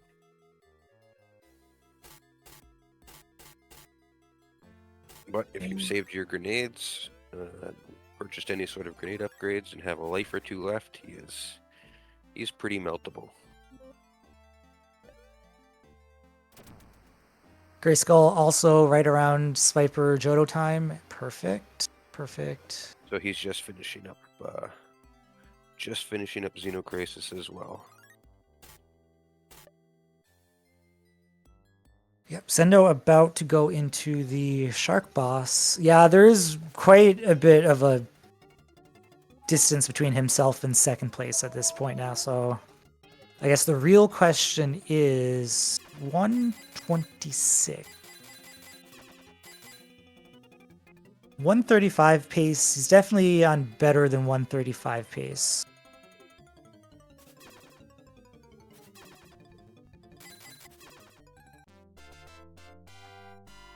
So how about Zetox? Has he made it past to ToeJam and Earl? He wasn't ToeJam and Earl last time we saw him. Do not know if he has completed it. Definitely does not seem like a very Zetox game. I'm wondering how he's doing with that.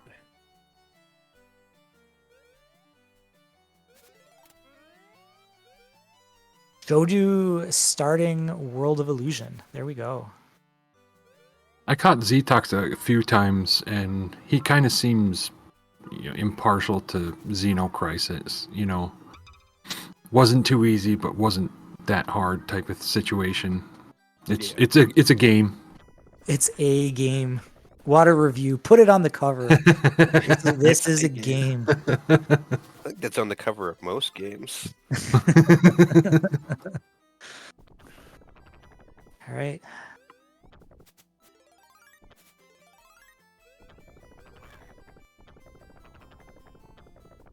Everyone loves the chain gun in Xenocrisis, but I think the real weapon is the laser rifle.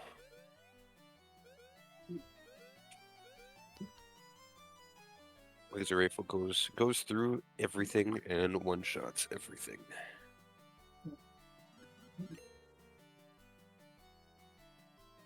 Viper moving on. Bit of a distance between Corbett and ZG here too for second and third.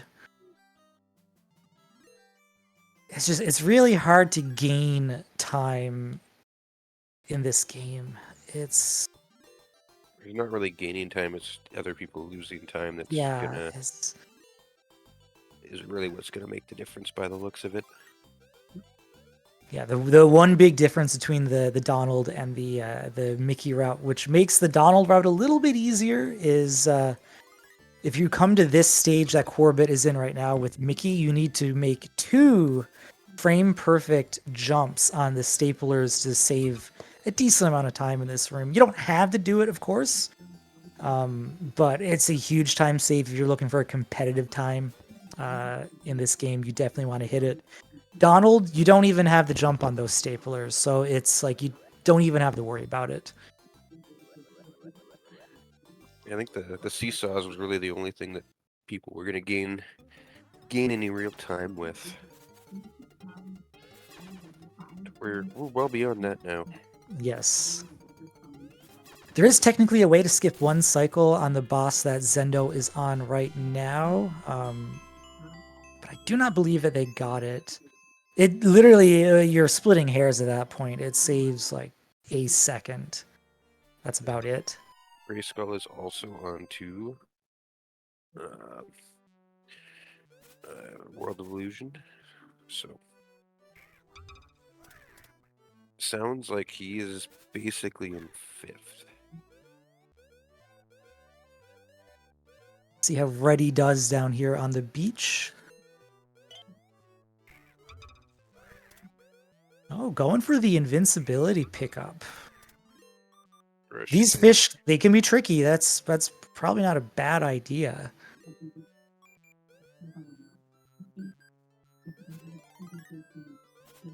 Jumping's hard. Jumping can should be hard. Around 6th, 7th. Ooh, Reddy takes a death. Ah.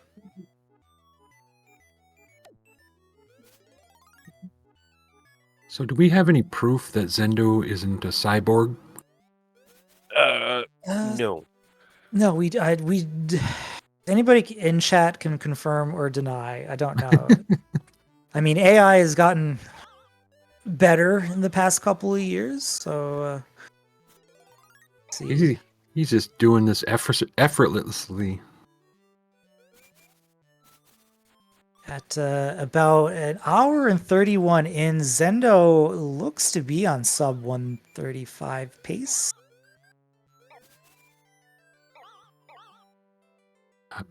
Oh, he's also known as Skynet. All right. Okay. That's good to know. We'll when we update the website, we'll put that name down.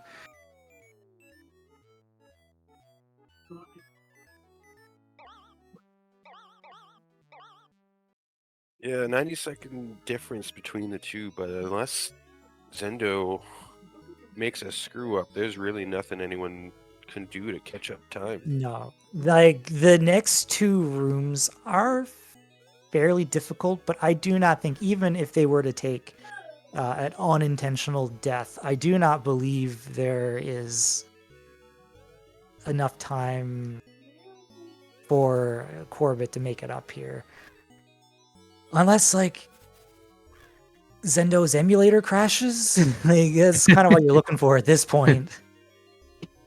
Puts the controller down for 90 seconds. Yeah, really gotta pee. Had too much coffee earlier. Yeah, true. Yeah. Yes. That extra 45-minute wait, man. The start of the stream that could have did it.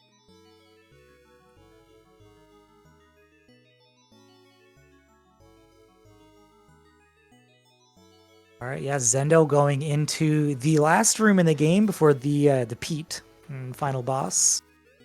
It is easy to take a lot of damage here. It really is.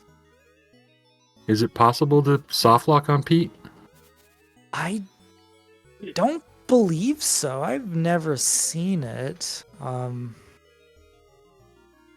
think it is possible, however, for you and Pete to die at the same time, so you do have to be a little bit mindful of that. They don't. Tie doesn't go to the runner in this game. Unfortunately not. All right, yeah, Zendo is in the Pete fight. They will indeed finish the race sub 135. The time will be on Fade to Black on this fight. It is just 8 hits on Pete, and then Pete is going to talk for a little bit. Let's get some GGs in chat for Zendo, everybody. Come in with a 134X.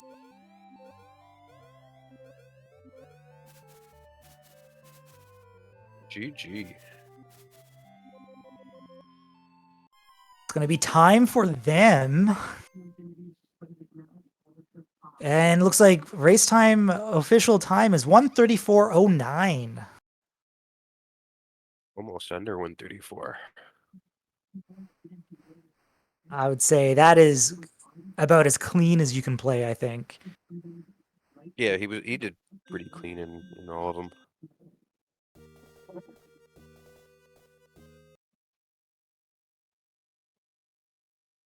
All right, yeah. The next is going to be the race for second. Going to be Corbett here, unless once again something absolutely tragic happens. Yeah, they play on console, so no emulator crashes here. Just don't jiggle your cartridge too heavy, you know. I mean, could be beneficial. Could just wrong warp them.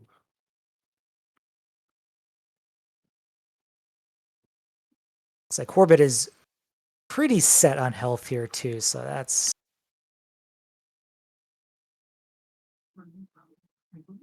Yep, Corbett into the final boss. Endo is shaking. It's got the post-race shakes. Congrats, Sendo. Congrats. Yes, it was a very, very clean run.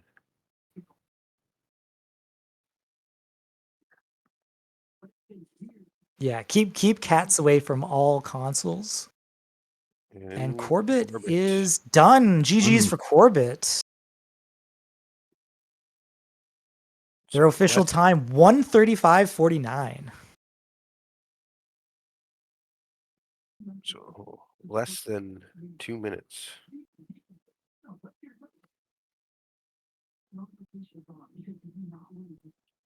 And yeah, we got ZG coming up near the end as well. Got probably another minute and a half, 2 minutes for them. It's like ZG will be our third place runner.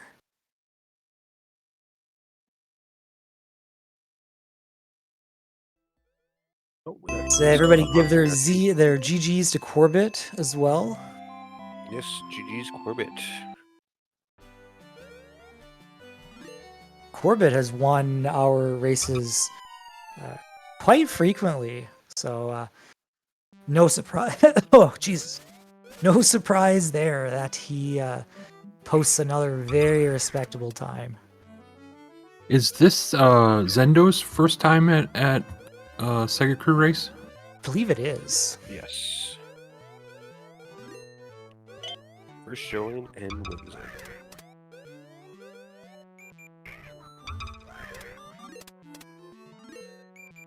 There's always got to be a first, right? Yep. Mm-hmm.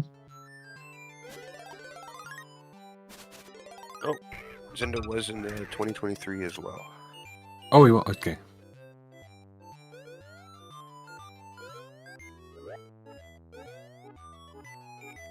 Let's see. Reddy is getting close themselves.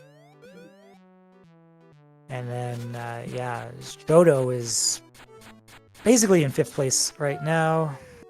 Reddy's at that same about minute 30 to finish that you were mentioning with ZG earlier.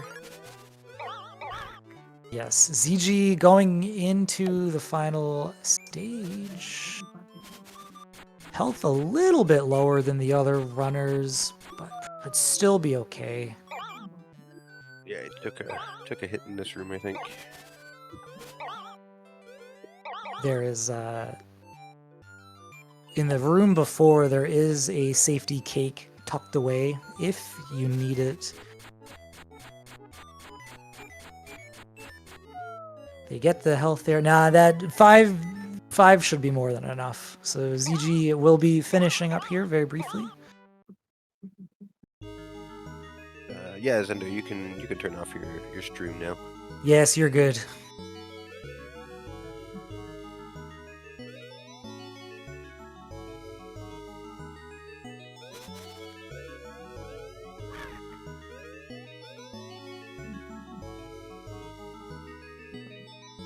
ZG actually having a bit of trouble with the boss, but he makes it with 1 hit to spare. So it'll be GG's for ZG. 3rd place. Close, That was I getting a little scared there. That would have probably given Reddy a little bit of a window. Probably still wouldn't have been enough. And that's GG's. Nice job, ZG. 139.23.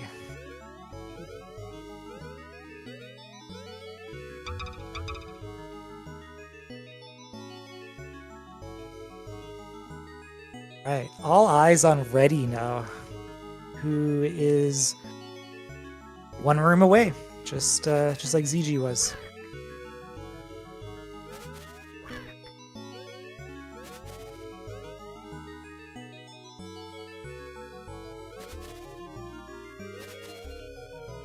And there, well, Reddy's health situation's a little more Monka-esque. Yeah. It is surprisingly easy to get hit during the Pete fight.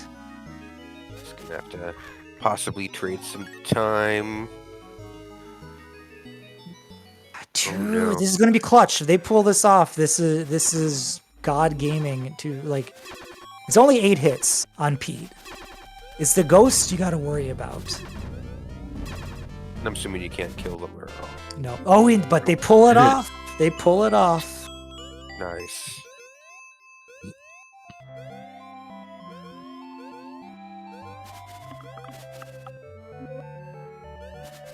It'll be GG's for Ready.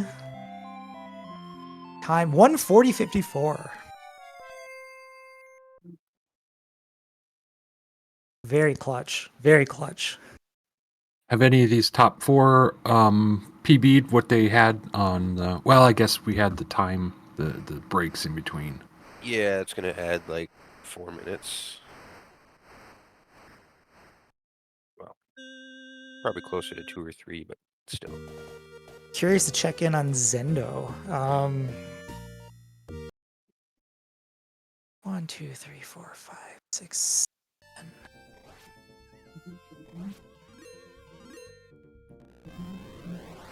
There's our top 4.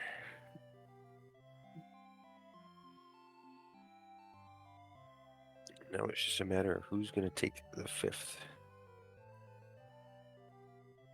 Yeah, so it looks like Jodo is a little bit behind Gray Skull. I just gotta remember. Oh yeah, no, Gray Skull is ahead. Yes. Yeah, he's riding staplers now. Riding staplers. Wait, are they? I come on. This is embarrassing. I mod this game. I should know what's what. Yeah, Jodo is ahead. yeah, he's at the minute 30 Yeah. mark. This is how rare it is to see Donald runs. Like, oh, what part of the game is this? Yeah, Jodo is coming up near the end. Viper is ahead of Grayskull. So is that admission that you don't actually watch the Donald runs when you verify them then? We can't pull back the veil too far, bud. Oh, I would like to interrupt this to bring our sponsor a quick commercial break real quick, but Pulse Saltine's frame counts. That's right. Get yours today. If you need your speedrun frame count, send it to Pulse Saltine. That's right. First one's free. Now back to the Sega 8. This is true. This is true. I was actually at the beginning of the race. I think we were joking about the frame counting, and I think I had made a comment on the Discord, and it was just a joke, being like, if you send me a run with milliseconds, it better be correct, or I'm like rejecting the run.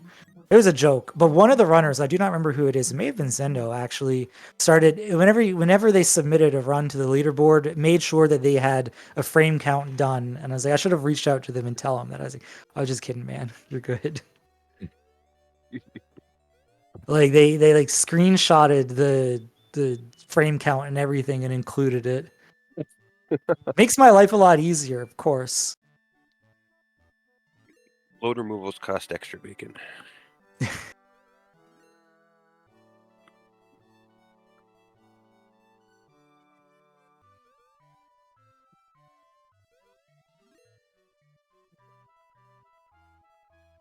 All right, where are we runner-wise? Jodo, yeah, will be coming up to the final room here.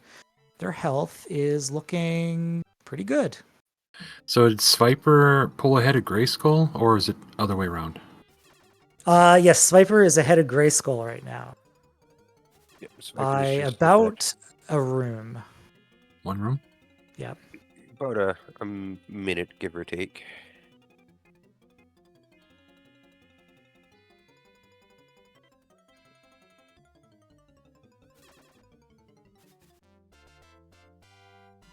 Yeah, JK. We don't need videos to verify. It's all good. That's if you're playing Star Fox 64 on console. If you don't have Star Fox 64, if you're not using emulator and using console, there is no video submission required as long as you're not in the top 20. I believe that's- Really? Yeah. N64 speedrunning is a wild beast, man. Yeah, I can't remember if it's 20, but if you don't break a certain point on the board, technically, if you're running only for hardware, if you're running emulator, you have to submit a video no matter what. But if you're doing hardware, you can actually just say you did it. That is GG's for Johto. Going to take 5th place at 145.43. GG's. GG's. Viper is in the final room as well, taking it a little bit more cautiously. The cards that are walking towards you will throw a heart at you. You're trying basically to get as close to the enemy as possible, then attacking. If you attack it, it won't throw the heart at you. But it's difficult to you can just jump into them and get hit, or you can jump too early and then they throw the heart at you. So it's very, very specific. But Sviper with 4 cards of health should be okay here on the P fight. Easy. It's hit by the ghost though. I mean, we did see someone just do it no hit with 2 health left. Come on. Okay. Are those perfect. ghosts RNG based, like their movement pattern? I don't know, because when I play the game, I kind of just I don't even watch them. I'm just looking at Pete's face. And then if I see a ghost walk towards me, I'm jumping. And that is GG's for Viper. 6th place, 147.05. And then it looks like there's a good bit of distance between Grayskull and Narblast. Yes, Grayskull is going into Pretty the much final locked room. in. Yeah, Narblast is hanging out on the beach. Great day for it. Hydra's got his head in the clouds. Yeah, Yeah. Hydra stage 2 is the cloud stage. And then Zetox here, still shooting goons here, and Xeno. I don't know which stage they're on. They're on stage Asta. 3. Stage 3. Why is it going so slow? Did we lose M's? It's not always that slow. It looks frozen. M's. Ems is doing his own thing. Oh, Yeah.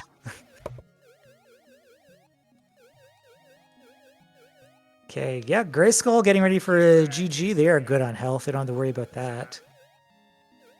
Grayskull looks like to be one of the few runners today looking like they're running console composite cables. You cannot mistake that Genesis look there.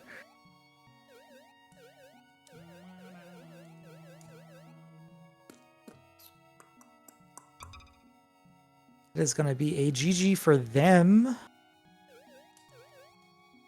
GG's. At 148.37. 7th place. Great job for a first time in Come on. the come SEGA8 on. Race. Problem is now, because we are so far behind, we've got to take stupid risks, which I really want to have to do. We've got 1 HP. How many runners do we have still Let's make going a wild in prediction what's progress? gonna 1, happen 2, here, 3, huh? 4, 6, 7. 7 more. I've got 1 HP. I'm in the crud. Yeah, because we have another one that's not on stream at the moment. Yes, we I have believe. somebody racing that is not streaming It's so to us annoying. I know what's today. gonna happen, man. It's just Cashline. I'll tell you exactly what's gonna happen. Oh, thank God.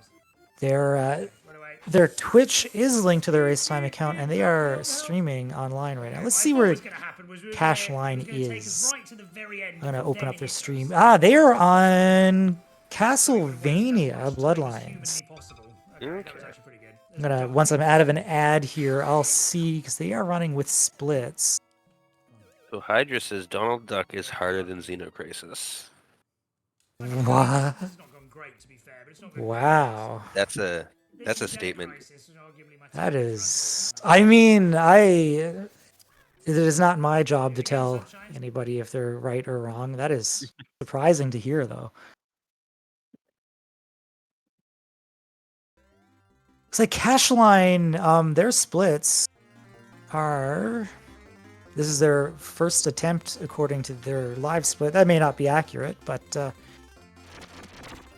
so they had an 18-minute Contra hardcore, finished Streets of Rage 2 at 36 minutes. Definitely sounds like a blind run. Could be blind, but they're doing pretty good for blind, I guess, they're on game 4. Good. All right.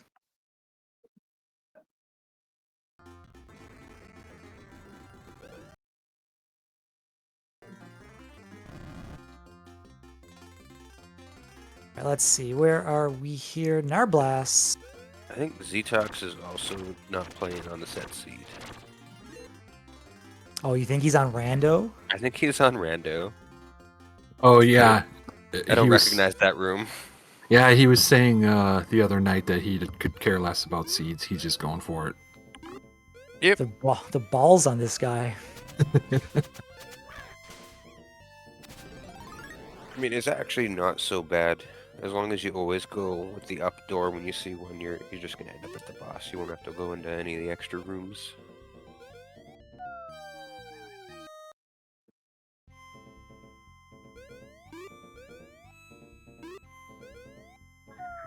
Oh, now he's got the laser. Best weapon.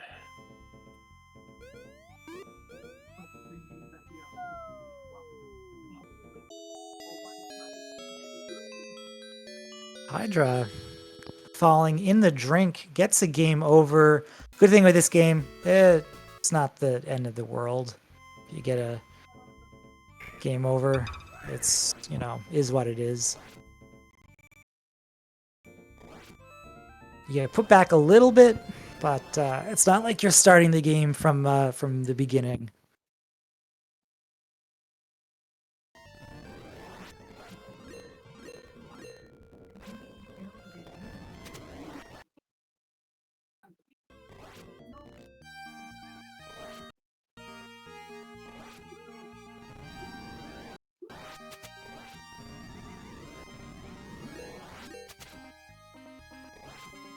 Yeah, we got a little bit of time here before Narblast finishes up. Booster, did we want to speak with any of the runners? Yeah, absolutely. If anybody that's finished and wants to jump in the general voice channel there on the SegaCrew Discord, we'll bring you in and, talk to you. We'd love to hear about, the race and how you felt about the games and all that great stuff. So just keep an eye out and we'll pull you in. Yeah, you can hit Booster up if you're interested to come in, and we'll play 20 questions with you. Not really. We'll we'll just have a chat. Ooh, Hey. Narblast taking a death there. I need to step away for a couple minutes.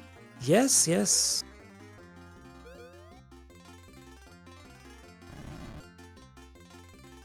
This section that Narblast is on here can be pretty difficult. You've got a lot of enemies shooting at you from every which way. Thankfully, after you make it through that little section, the game is pretty forgiving with health here. Same with this section here. You're basically taking a bunch of... You can take leaps without really seeing where you're jumping, and you're kind of just hoping that there's a card there when you land.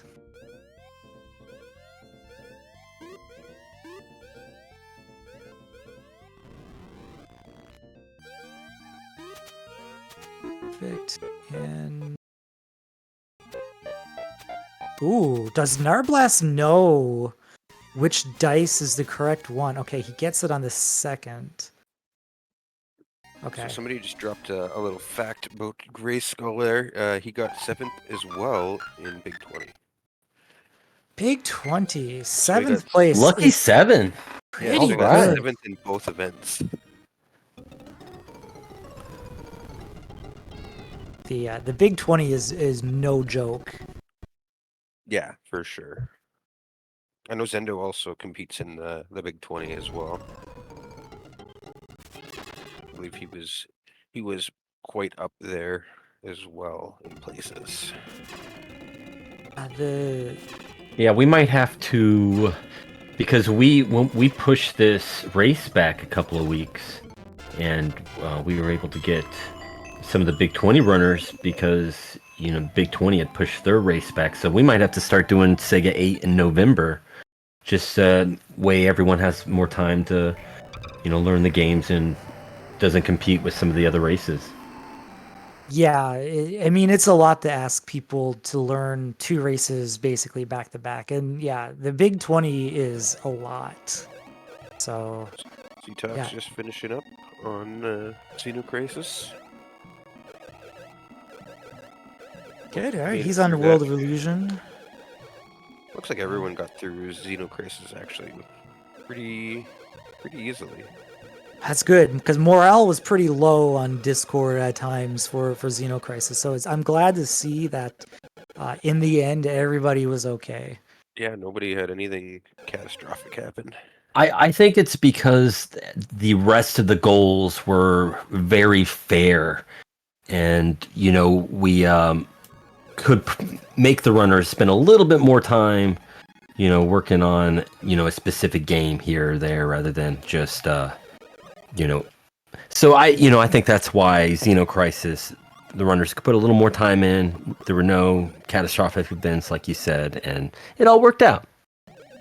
That's perfect. Yeah, we're talking about level select and all that stuff, and looks like in the end, didn't even matter. Yeah, nobody needed to use any of it.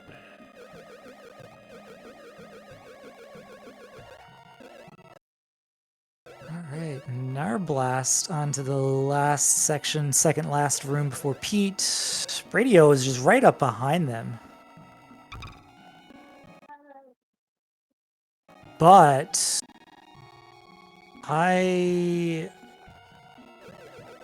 okay, no. For a second, I thought they may have went down the wrong hole, but they are good. They are good.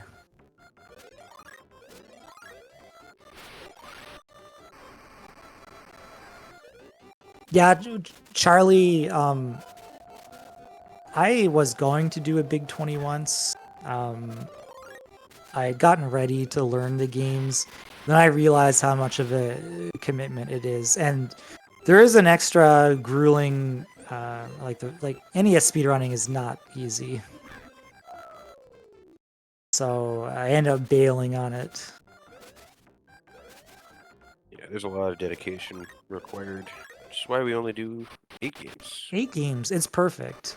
Yeah, not too short, not too long. We got everybody, or a bunch of people finishing under 2 hours here. Even with the delay, everybody can go about the rest of their day. All right, Narblast finishing up. They are in GG territory with...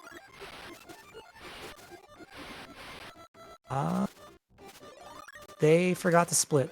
So I do not know what their time is. It's around in a minute 50, or sorry, an hour 58. Emson's squeaked in there too at 8th. Oh, I didn't even see Sim's finish. Yeah. Yep. He got 153. That's like 5 minutes ago. Didn't even notice. I have race time minimized here, so. Hello. Yeah, is that ZG? Yes, that's me. GG, ZG. Not gonna lie, that was a fun race. I definitely the competition was tough. And I don't think like between me, Zendo, and Corbett, we made any mistakes. It was just a really solid run between us. I'm glad that it went really well, that there was barely any mistakes. I was kind of messed up on Pete, but at least I survived.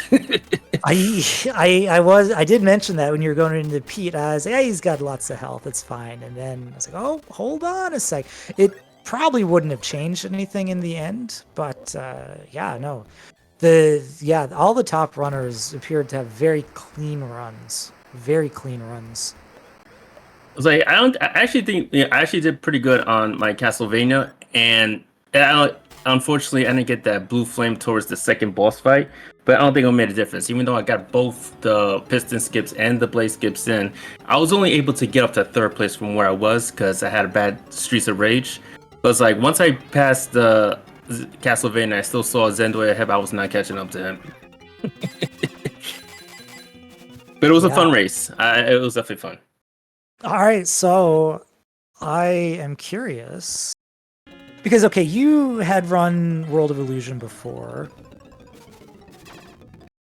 Had you run Streets of Rage 2 before? I do not remember. Not often. Yes, I do have a max run, but I haven't really polished that game as much. But just enough to get by. Right, GG's to Brady O, by the way. Looks like they finished with a 2 hours, 0 minutes, 37 seconds. GG's. Yeah, and GG's, ZG. Great race today. Thank you, Rad. Appreciate it. It was definitely fun. Was a good set of races for sure. So, ZG, what would you say was your favorite game? Oh, Castlevania, easily. I mean, it's just that my main strength has always been platformers, and I thought I would do bad, but the game grew on me, and I think I want to run the full game now. I was gonna say, yeah, you're gonna run this now, right? Yeah, yes, that's a definite. Hell yeah. You've basically already learned half the game. You might as well go the full throttle. Yep.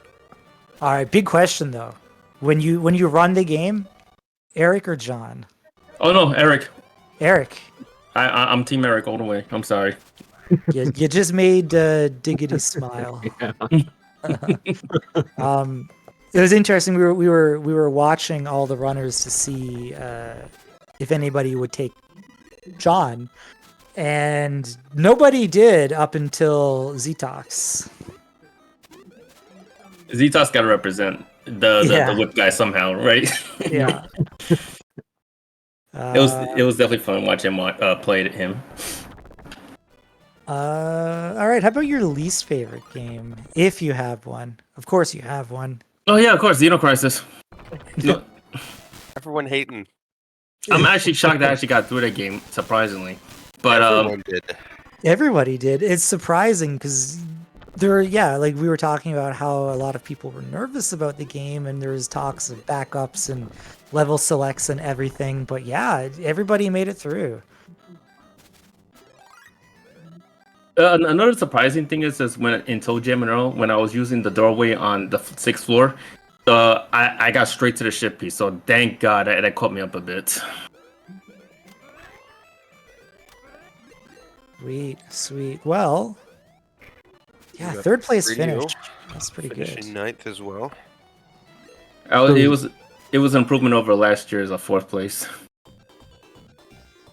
ZG, I was lurking quite a bit while you were doing practice, and every time you practice for events, you always seem so casual. You never really get too upset about anything. Did you feel the entire race was fairly easy, difficult? The race was definitely challenging for the most part. I mean, like a couple, like I said before, Streets of Rage isn't exactly one of my strong suits, even though I really love the game. But as a speedrun, it's just not something I gotten used to. If anything, the only beat 'em ups I've been really proficient at are the TMNT games. Hence why I was a former world record holder for Hyperstone Heist. But for other beat 'em ups, it's just not really my strong suit as a speedrun. I like playing the beat 'em ups, but I'm not really that good at the speedrun aspect of it. But Right. I would say for the most part, between that game and Xenocrisis were definitely my weakest games. Because otherwise, I was not gonna even come close to Zendoi at all. Yeah, there was a certain point. I'd be curious to go back and look at exactly where it was that Zendo really started making ground between himself and yourself and Corbett, because you and Corbett were close for a lot longer into the race. But yeah, there's a certain point where Zendo just pulled ahead, and when you're looking at like 8 screens at once, it's kind of difficult to like pinpoint that one moment when it happens. So I'd be curious to see what it was that he did that where it kind of just blew open for him. He barely showed any weaknesses. I would say the only death he's really suffered was in World of Illusion on that beach stage, but that didn't really put him back much. The beach, man, it can get people. Those jumps are not easy. Yeah, I think he lost 30 seconds there. That's about. It died at, like right at the start too. But yeah, this was a fantastic list, and I can't wait to be part of next year's event as well. Yeah, no, I don't believe next year we're back to the games committee picking the games. Is that correct, guys? I believe so. Unless Booster has other plans. I didn't hear what was that? I think next year for the Sega 8 is just kind of going back to just regular game selection. Well, one nice thing is we have a lot of people that are wanting to be involved. You know, it's really been great having Esta here. I believe Radman still wants to keep picking games. Grand Coon, who's doing the French restream on my man's channel, he's been very active picking games. So I know that these guys, because this was fan voted, are probably chomping at the bit. Like, oh man, I got so many ideas. So I'm sure we're gonna have a great list for next year. You know, I doubt at this point we don't have any themes or anything crazy like this. We'll probably just do a nice, cool list, especially since this was fan voted. I mean, this was a lot of fun. I loved how close this race was.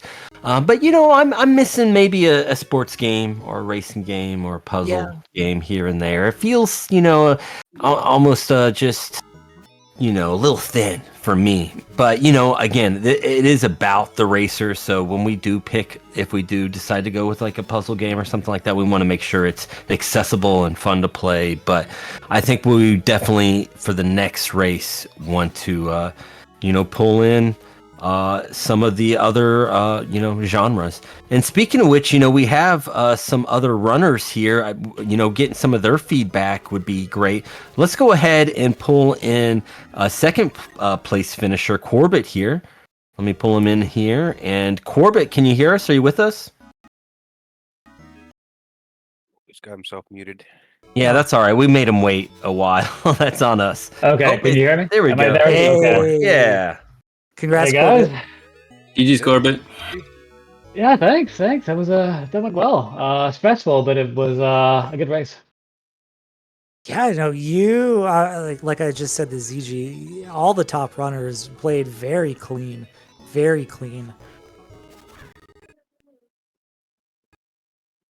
Yeah, I mean, yeah, things just went well tonight. I was aiming for like a 138, maybe 137, but yeah, everything just kind of went well. Some mistakes here and there, but nothing too major. Yeah, so yeah, what was your favorite game? My favorite game was without a doubt Xenocrisis, and that is not a joke. I love that game. I love twin stick shooters. I played a lot of Smash TV back in the day. I absolutely love that game. All right, I'm glad to hear Esther's that. happy now. Yes. I think it's just me, but yeah, I do love that game. I have myself been playing quite a bit since it was up for the Sega 8, and I have been really enjoying it. You'll probably enjoy the GameCube version even more because you can roll without having to stop shooting. Like, you don't shoot while you roll, but you don't have to let go of the shoot button to roll. Yeah, that's an annoying aspect. Which Yeah. was game changing. So we got a GG for Mackie there. Yes. I'm just taking down Pete. Yeah. Yeah, Pete is down. Another one hit away. All right. Yeah. So I'm just going? asking people their favorite and least favorite games were. So yeah, Xeno was your favorite. What was your least favorite? Least favorite, Streets of Rage 2. I am not a beat 'em up guy. I didn't like Golden Axe in the race last year. I didn't like Streets of Rage. So yeah, just not into those games. Yeah, I struggled with that one quite a bit. It can be a tough one to speedrun. I agree with both of you guys. Casually, Yeah. you know, sit down with a beer and a little bit of time. I can have a lot of fun with Streets of Rage 2. I don't know about speedrunning it. Yeah, it's really hard to speedrun the Yeah, it is. It's just any tiny mistake. Like, you have to memorize the enemy's position. Any mistake, you lose a ton of time. Yeah, it's rough. But I did tell Corbett I would run Castlevania. Yeah. Looking forward to that. That game was. I've been thinking about speedrunning it for a while, so I'm glad that the Sega 8 kind of forced me to play it. It is a very fun game. Definitely. Wouldn't It's be a lot one more thing. tactical than I would expect, like counting the candles and knowing when the damage will be, stuff like that. The skips are pretty cool. The Oh, candle and we got a counting GG is on the big Hydra. thing for me. That's I think that's the big barrier to entry is having to do the candle counting. Yeah, yeah. So Yeah, you can't really Corbett, speed run without it. Yeah, if you were to start running Bloodlines, Eric or John? Eric, of course. I I never always played with Eric's. John. I've never played with John, so it'd be a completely new game to me. All the Eric love. People are loving it. Well, it's hard to give up with that jump, right? Like you could jump to the top of the screen like that. Like can't give that up. Yeah, and it changes the route too. Like right off the beginning in the first level, John has to go a completely separate route since he can't spear jump up top. Okay. Listen, I'm gonna let you guys go, but it was a great event. GG's on second Corbett, and you guys have a good day. All right, thanks, CG. Thanks for participating. Good work again. No problem. Easy. Take care, guys. Take care. I think Ztox is our last person streaming to us that is still racing. Just let me double check. Yes, they are. So just Ztox and Cash Lines left? Ztox and Cashline is left. Cashline is now on, ToeJam and Earl. 2 hours, 11 minutes in for them, yeah. So, Looks like yeah, we I'm also sure- got Narblast waiting as well. yeah, I think Narblast, I'm fairly certain that Narblast finished faster than their time, but they forgot to yeah. split. No, he's there. I'm saying he's in general waiting to. Oh yeah, no. We can pull Narblast in.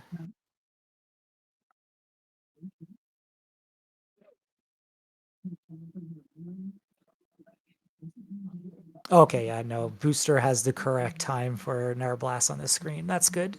All right.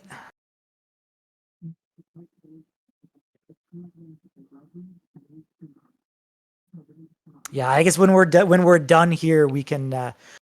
Let's say we can raid over to Cashline and then cheer them on. Yeah, we'll finish up Z-Talks and I saw Raph Valiant say he thought there were 14 racers. In Race Time GG, the way we display our timer is we have a someone join the race, which is no diggity, and then they'll just not finish. So you will see them just drop out. That's why that's happening like that. I didn't know that for the longest time, and when I made the website with all the race results, every time was like diggity, did not finish. Like poor guy. And Booster is like, oh, by the way, we're just doing that for keep track of time. So I was like, oh, oops. We got Narblast in here now as well. Narblast. Hey, hello, what's up? hello. That was Congrats. by far the worst I've ever done. But I don't know how much you guys saw because I wasn't on like the front part. I reset like 3 games. Soft locked Mega Man. Oh. Like it was a mess. All right. You Yeah, didn't tell do us more. You didn't put a ton of Yeah, what practice in happened? this one though, right? Yeah. Yeah, I mean, there's a point where it's like bad luck can also be a lack of preparation, right? But like with ToeJam and Earl, level 6, the mole took my wings away. Ooh. So, and then I look at a map and realize I have no idea how to get through level 7 because there's like you have to find a hidden thing somewhere because it's just a bunch of like big islands. So I just started the game over. Like reset. Damn. I tried to use the door. Hopefully, it would like put me where I needed to, but it didn't put me anywhere near I wanted to. And then I realized I got to start over. Ristar, my brain melted on that stupid Simon Says game. I just couldn't do it for some reason. I don't know what my deal was. Kept on just forgetting the last one. I was talking about that earlier. I was like, if you're playing the game casually or speedrunning it on its own, you can probably handle that. But in the race, in the heat of a moment, maybe that Simon Says can get a little complicated. Yeah, I messed up a few times in practice too. Yeah, it's not just you. It's hard.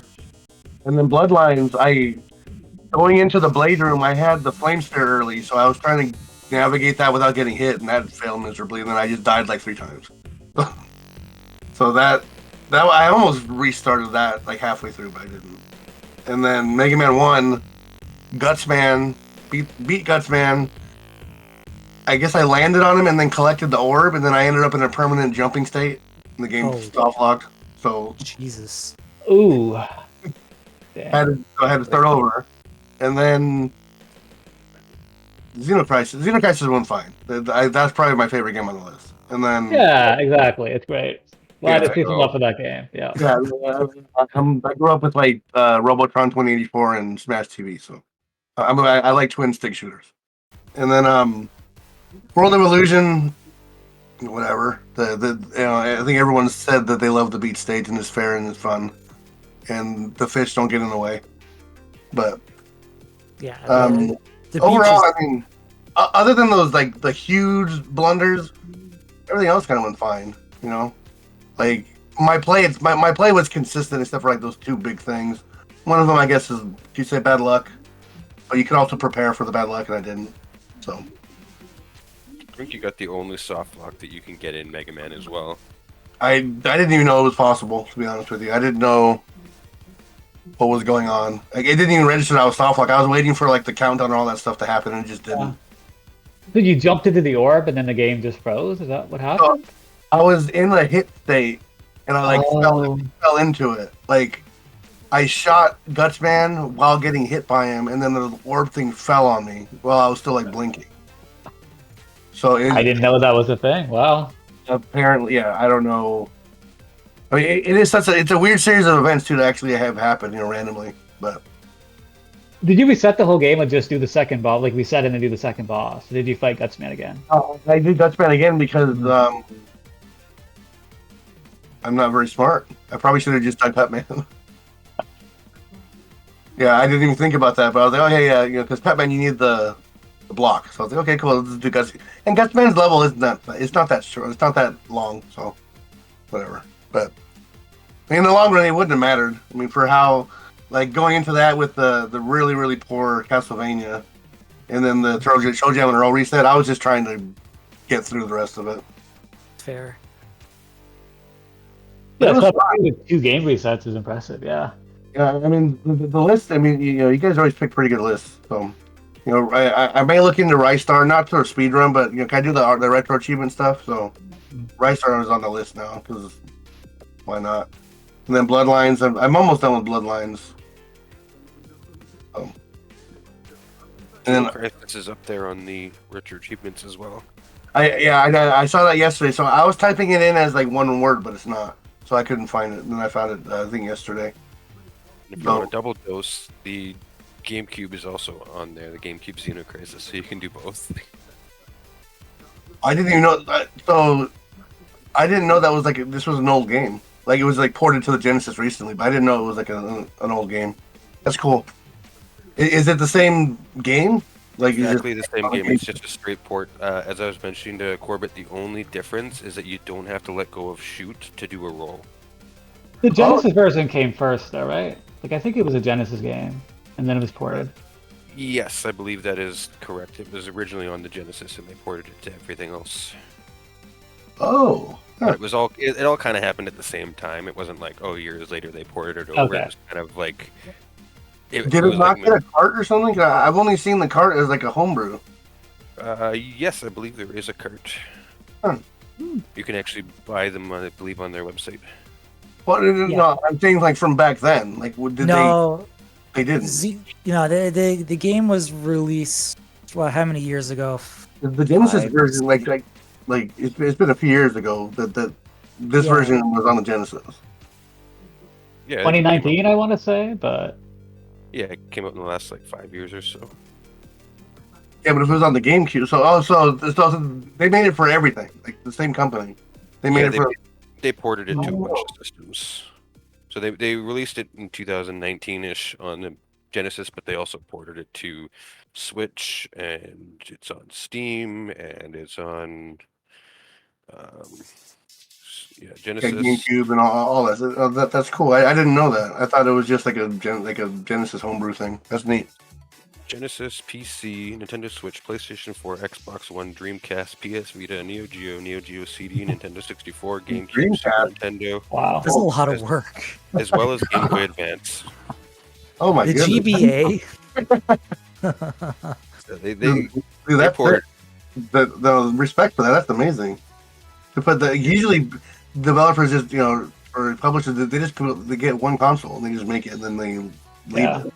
Yeah, they don't develop it for everything to exist. That's cool. Yeah, maybe That was- Steam in addition, but that's it. Yeah. Yeah, Yeah. that was in 2019. So they wanted to cover all the markets. They wanted everyone to be able to play it. That is cool. Wow. Well, I mean, it's a hell of a game. It's good. And then I never played Contra Hardcore. I learned that route a couple days ago, so that was a little shaky for me, but it was fine. I don't know if I'll play it again.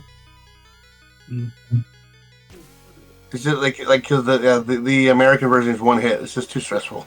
I don't have it. I don't want more stress in my life right now. Maybe I'll go back to it when I'm more stable.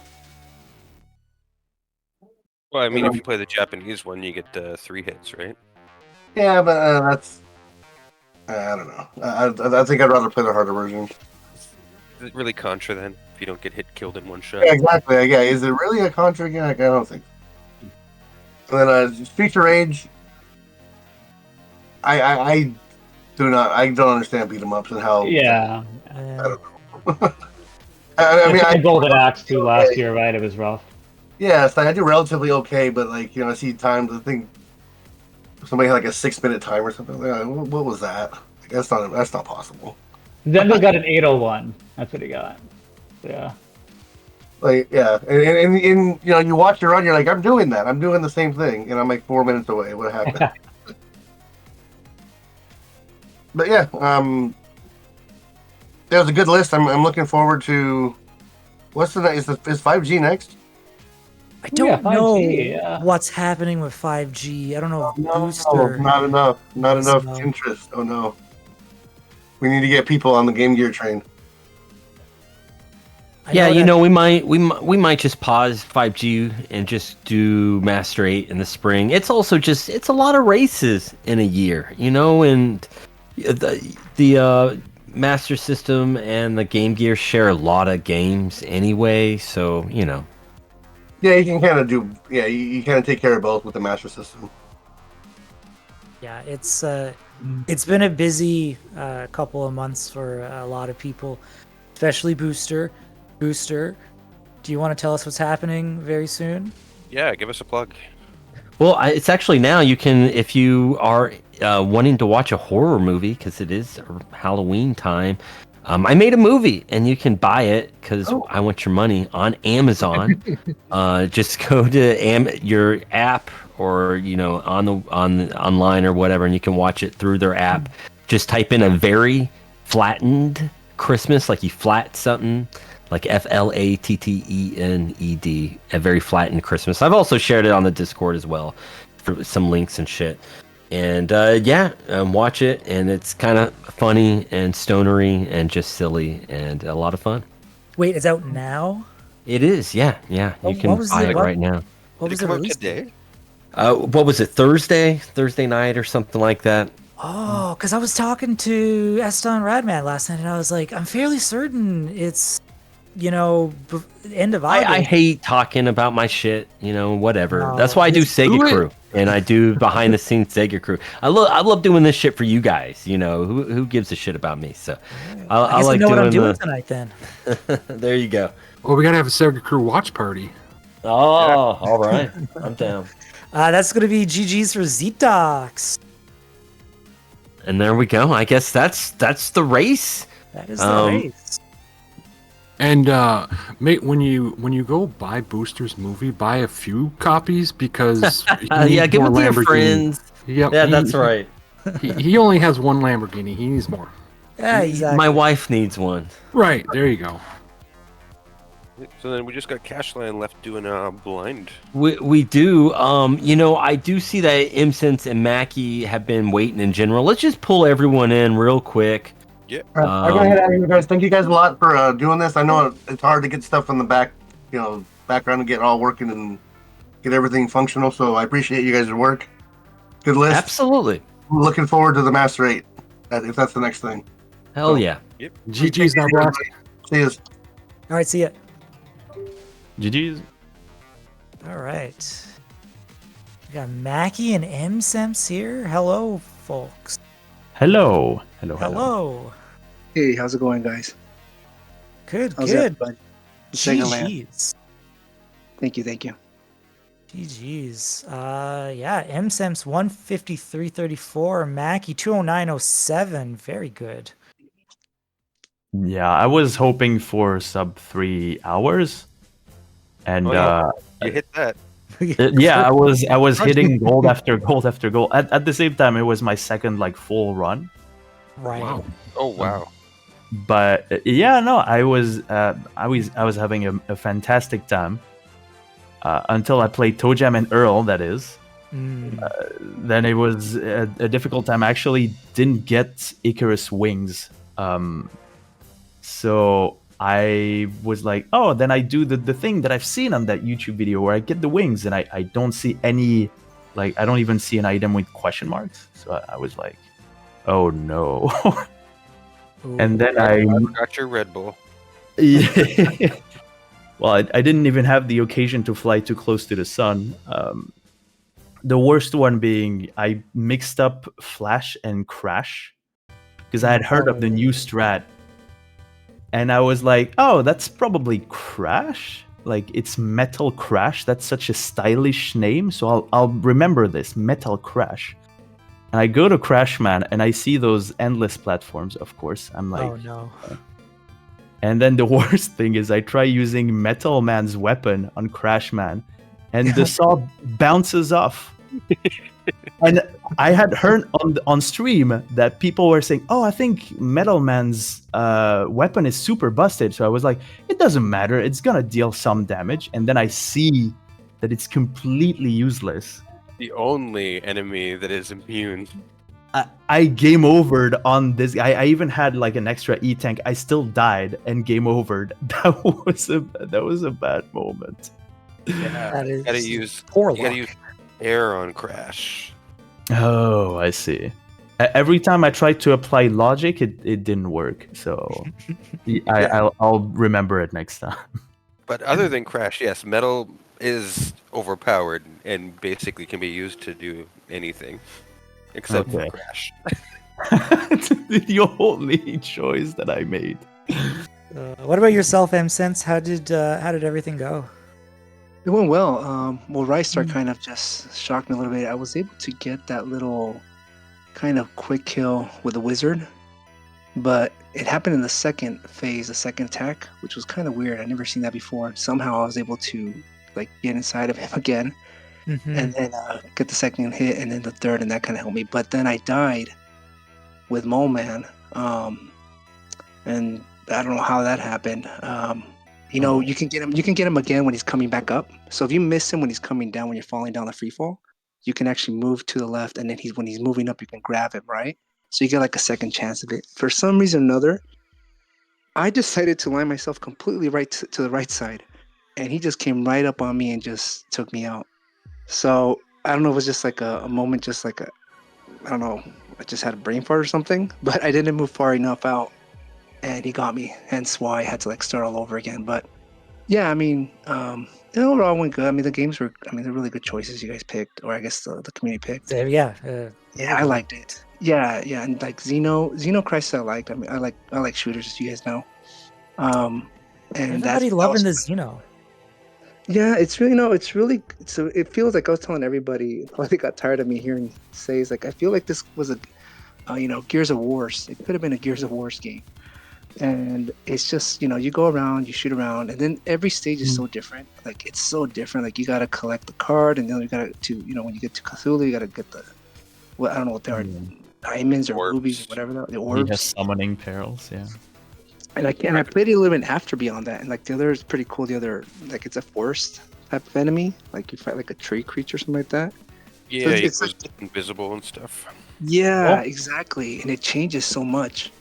So it's like I'm gonna play it all the way, right? Just didn't dedicate the time to it, but yeah, I mean that was fun. I actually liked what is it, World of Illusion? Because it feels very real. You know what? Whoever picked it to put it at the end, I was telling everybody, like, it's just so relaxing. It I don't know, is. that game, I could just sit back and even if I'm speedrunning or in a race, I'm like, I'm enjoying this. Oh Even my though god. yeah, so it's like I'm like the music might be like very calming and very, I don't know what it is, but it's just like whatever. It just gets you in a good mood, I guess. At least for me. There was some strategy to the game order. Yeah. That's why ToeJam and Earl was kind of right in the middle there. You know what? ToeJam and Earl grew on me after how to do the whole run and everything and the Icarus swings and just it just became almost automatic, right? Yeah, but I did when I was practicing the little devil thing, like kind of it was just pop out of the weirdest places. I'm like, come on, what are you supposed to do? Like it, and then or the hula girls come out, and then the devil comes out and pushes you, or I just call it devil, but it's just like pushes you off the. It's like, what's going on here? But yeah, but it's a fun little game. You get to know how to use I guess the power ups, whatever, and get to know the stages out. At least the fixed world, right? So it was okay. ToeJam Merle was fine. But overall, I think if I want to finish off better, just Castlevania, because I've only always finished off with the clock tower, and I want to just completely go through it. And I played Castlevania before, but I kind of also who's the Rock Man? The guy in the third stage, the third boss. Is it the Rock Man or what is it? Golem or I forget the name of the boss. I don't know if you guys remember or not. I just call him the golem. Yeah, the golem, name, yeah. no idea. Yeah. When I went down, I had the what do you call it, the fire staff? I just call it the fire staff, and I just didn't have enough power ups. So I actually at the end I had to like throw a couple axes, but I still had the flame, so I was able to just like hit him. But then for some reason or another, Eric wouldn't jump. So I was like, what's going on? I kept hitting the jump button, and it's like finally he jumped and hit him on like his like little red pearl eye. I don't know what that is. It took him out. So yeah, but that's a fun little game to learn how to like speedrun, right? It's pretty fast, and if you basically it's a lot of counting. So when you get hit, you gotta start counting again, like 30, right? Because that's when you get the flame again. Yep. So, but I actually when I was practicing, I was doing it on normal, and then I come to find out like I think on Monday or Tuesday, it's on easy. So this whole time I was doing the Frankenstein because that's what it skips if you have easy. And I was, what's the other one? What's the other stage on that it skips on easy? Oh, where you fight like I guess it's a dragon or whatever. And there's before you go into that tower where like all the Medusa heads are flying at you. So I was learning those strats, but it's not that difficult. It's just like 2 stages, right? That they remove if you go on easy. But that was funny. So I was like, this whole time I've been learning it this way. And then also on Xenocrisis, I saw that everybody was using the seed, and I was playing it on normal. So then I find out it's not easy.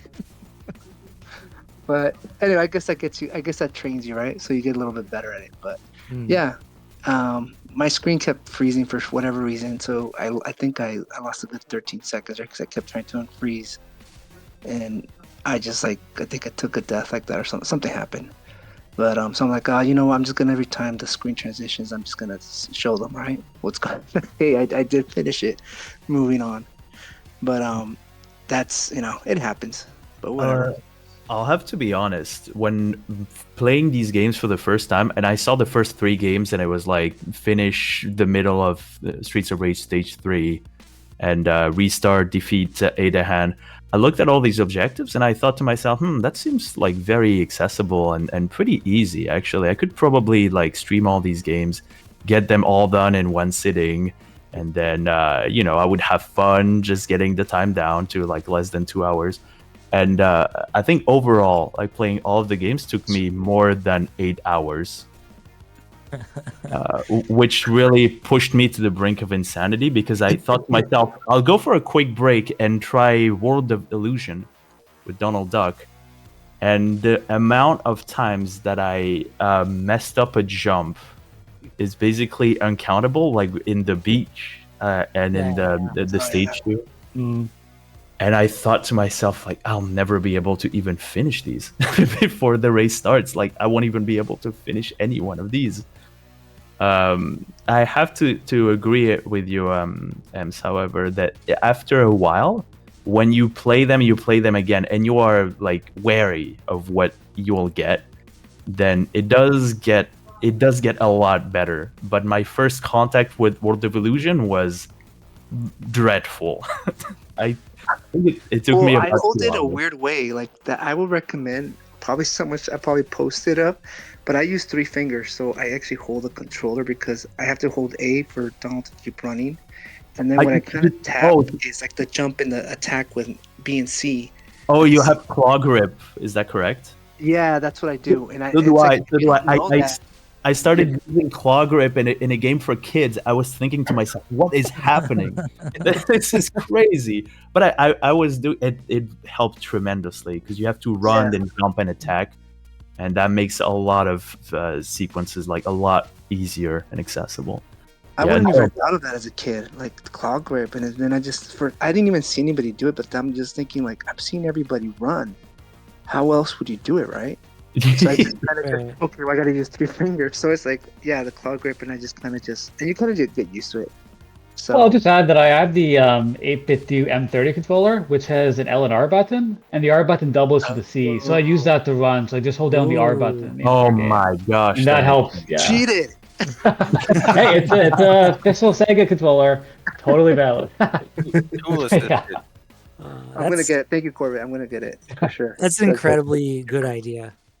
Yeah. Well, this was a lot of fun. I think I'll head out because it's getting pretty late in Europe. But thanks for organizing this. This was a lot of fun. Thanks for staying up and participating. Yeah, great job. Well, thank you guys also for having it. Great the way you guys put it, the whole list in order. It really was. I liked it. And finally, my mortal enemy Z came back. Yeah. Yeah. Z, indeed. Yeah. So GG's to everybody. Great job as always, guys. Thank you. Thank you.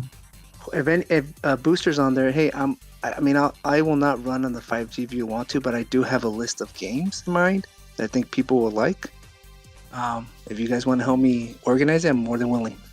It's not so much the games, it's just so much the participation. It's just last year I think we had 4, and even that seemed like we were lucky to get 4.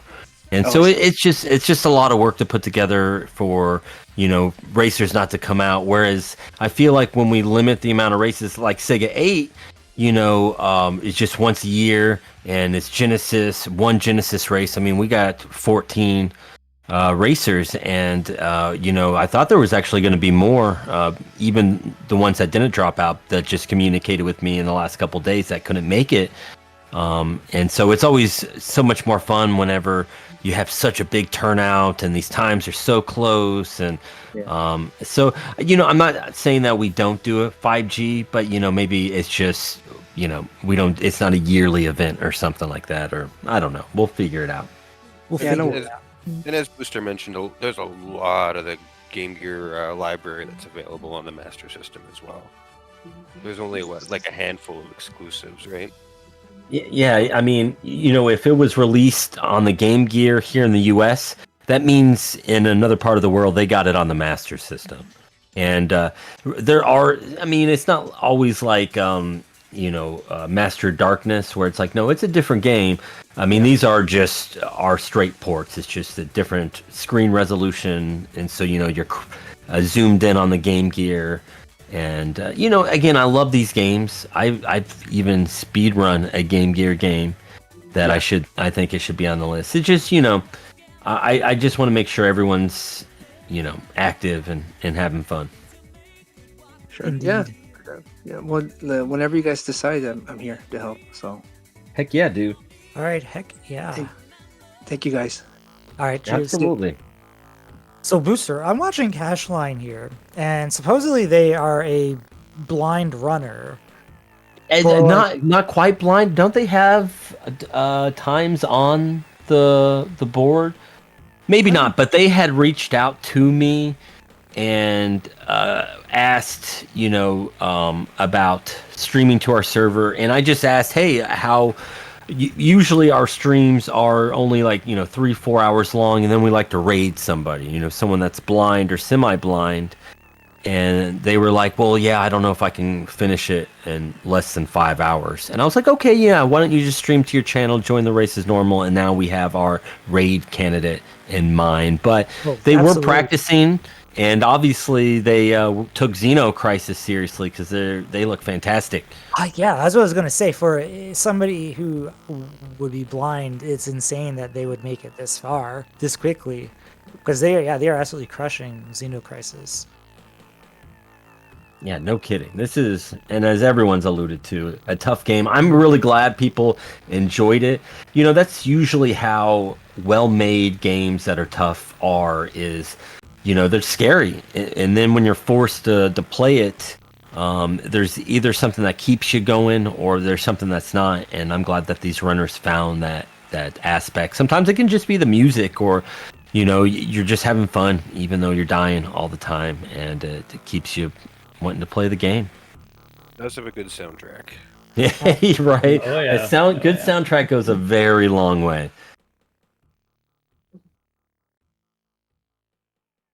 I was tempted to learn Dick Tracy because of the soundtrack. That's how foolish I was. Well, maybe just listen to the soundtrack on YouTube. Yeah, we've come to terms with that.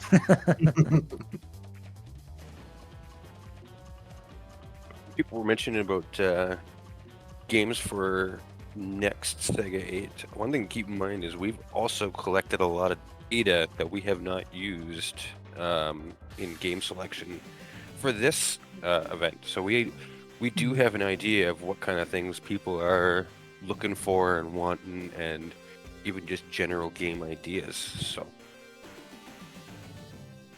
I know I've asked this question before. And I'm going to ask it again in a public area here where everybody can hear the response. How many Sonic votes did we get?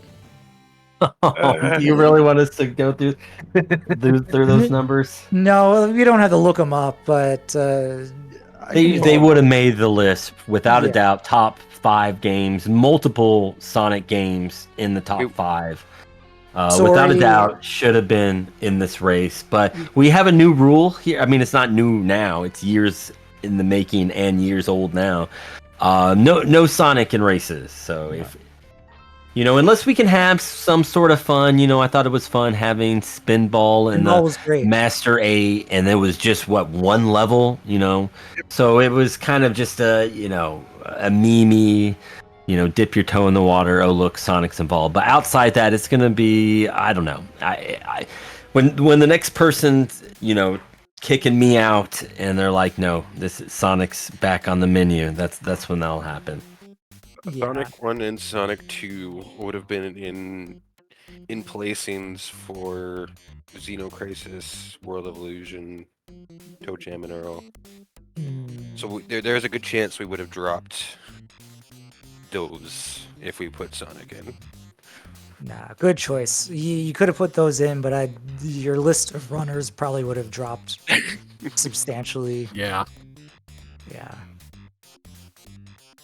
Nah, sometimes you only need a little bit of democracy. You don't need full democracy. I've been on the back end doing a lot of the tech stuff, so I haven't been able to concentrate as much as I'd like. Did we talk?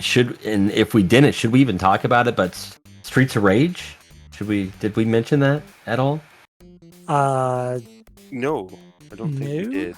Streets of Rage 1 and 2 topped our voting. Both games would have made this list, and we put a vote out there kind of mysteriously, and we were cryptic about it. It's like, hey, if there was a sequel to a series, and I'm sure a lot of people were like, oh, it's Sonic, who knows?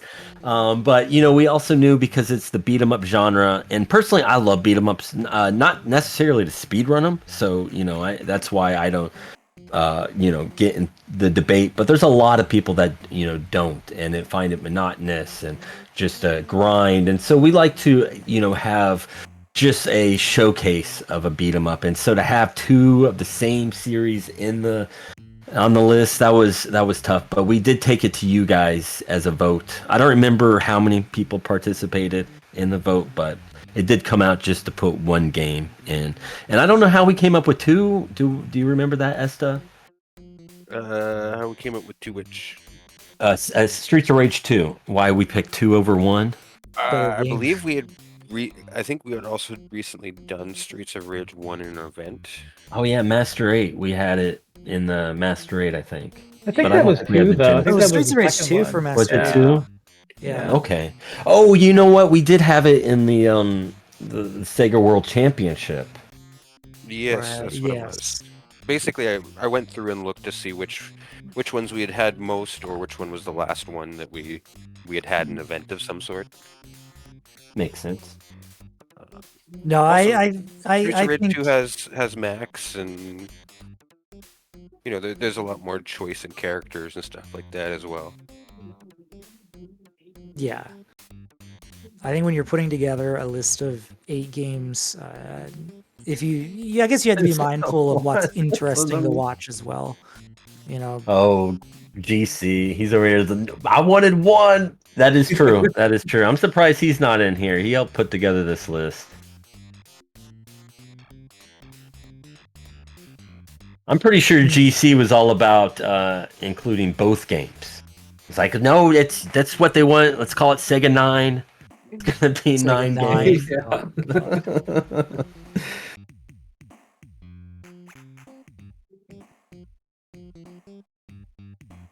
Cash line is just Yeah, no kidding. right through this.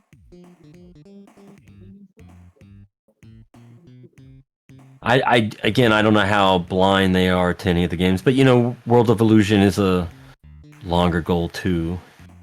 It is, and I'm here talking about how easy it is, and then I think Ztox would disagree with that, and I believe another one of our runners, I believe Hydro, said that Xeno was easier than World of Illusion. Yeah. Oh. And I know Z put his distaste for World of Illusion in chat Yeah. earlier. I've got to take my glasses off when I think of like World of Illusion. I'm so accustomed to the game, right? I think it's easy, but maybe it's not.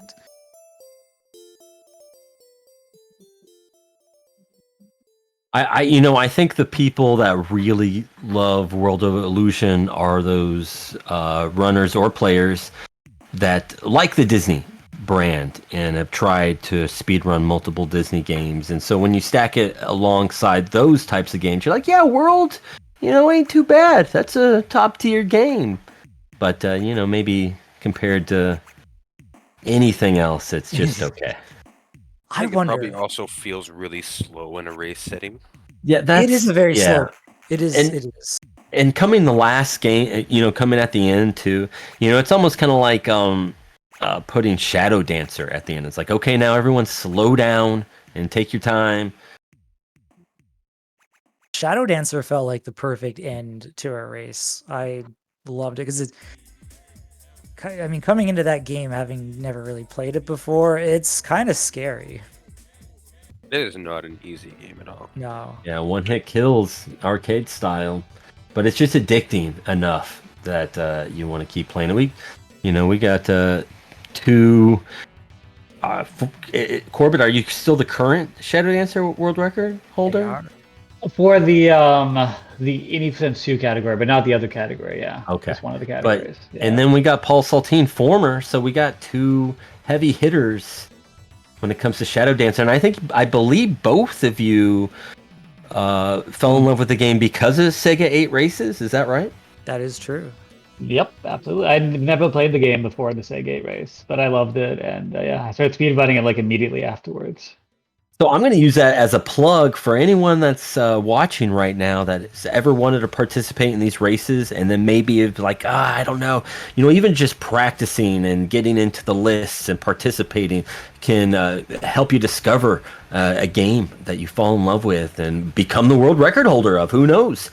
And so definitely, if this is something that you've kind of wanted to do, definitely check out Master 8. It's always in the spring. We announced the list in March, I believe, and then the race is in April.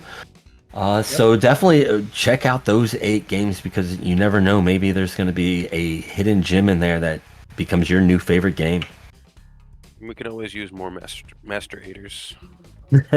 Absolutely. Absolutely.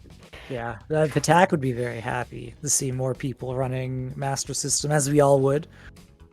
Yeah, absolutely. And if you guys don't know, Patak puts together the Master System's SRC Speedrun Prolific leaderboard list. And Sveeper, who participated, who came in 6th, puts together the Genesis side. So it's, really cool that, again, was just this tight little family here. Loving it. And just another plug that you can now go on SRC, look up multiple Genesis games, and run any of the Sega 8s and submit them at any time. Yeah, if you couldn't participate in today's race, have no fear. You can still record it, submit it to SRC, and get on the leaderboard. I don't know if there's a way to... I guess you could check the date who was actually race day, because I do think it's important to acknowledge these 14 runners and what they're doing today. But it's also cool just to keep these races alive and you be able to... Because I even know Paul a couple years ago practiced for Master 8 and then at the last minute was then able to participate and ran it that night. And Arnold's doing the same thing. So if you need more Sega 8, Arno will be going live sometime tonight and doing this list. So they have a chance now to submit those times to the SRC leaderboards. Yeah, I mean, we could always just put the listing of runners and times in the category rules. Oh, that's cool. Yeah, I would, something like, or even just a thread in the in the message board too. Yeah, just something that's like, hey, let's preserve what these people did. I mean, and of course, we have our SegaCrew website that Paul so diligently keeps up to date, or as up to date as we can expect. It's a little out of date right now. I was gonna say it's a bit behind right now. I was looking. If it's 2024, to me that's up to date. That's damn good. I think it's missing 2024 stuff. What was our first event in 2024? I think Master 8. Master 8's on there. Okay, there we go. Yeah, the last thing I was updating was Segathon. That's a beast. That's turned into such a big event. It's always the big one. Like Dreamcast event, I could probably get the website updated in like a couple hours. Segathon takes like it takes a while. Yeah, and if you don't know, we do events here. Sometimes we're more active, sometimes we're not. But we always have our Segathon, which is in June. And if it's a speed run only event, so if you've ever wanted to be in a GDQ environment without all the pressure or expectations, and just want to hang out and promote Sega and friends and stuff, definitely submit to that. I think it opens in April or May. And the amount of participation in that last year or this year was insane. I'd say the last 2 years for Segathon, like we're truly in the golden age right now. We had to cut out staples. Like we always had that blind race, and it was supposed to be ToeJam and Earl again, but we just had too many people sign up, and we had to bump that. I had also, we usually do like that Master Apprentice. That got bumped just because we have so much involvement and so many people submitting actual real runs that we want to showcase rather than just us BSing. I think you mentioned that you actually had to deny some runs. Well, anybody that had multiple runs, like in previous Segathon years, we'd take it all. It's like, you give me 8 runs, it's like, you're getting somewhere this 3 days. All 8 of those are showing up. Paul playing 5 games. Yeah. No more Willie Beamish. Billy Beamish. Yeah. Yeah, no, it's good. Segathon is a lot of people who may not necessarily be on some of our other smaller events. So it's nice to see fresh faces.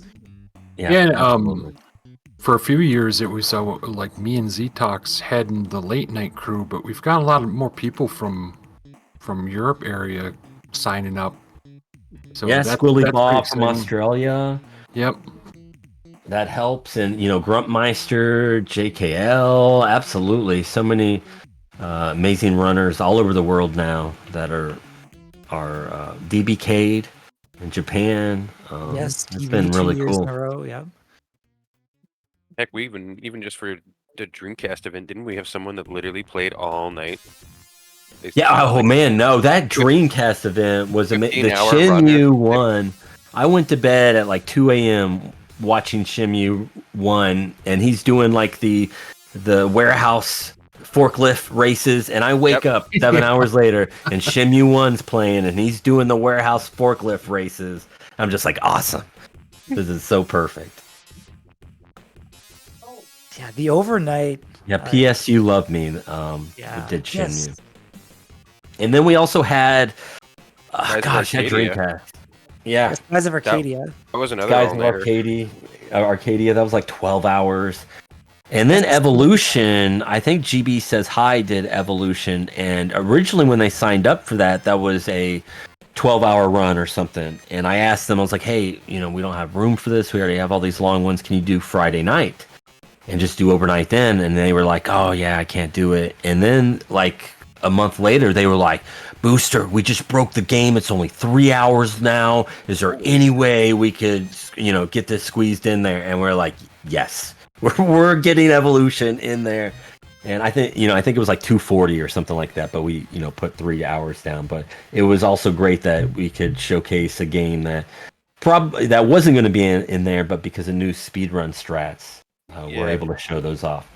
Those longer ones can be hard to get on to showcase like that. Mm-hmm. Well, the next thing, as Paul said with the movie, things are winding down, so I have more time to dedicate to SegaCrew,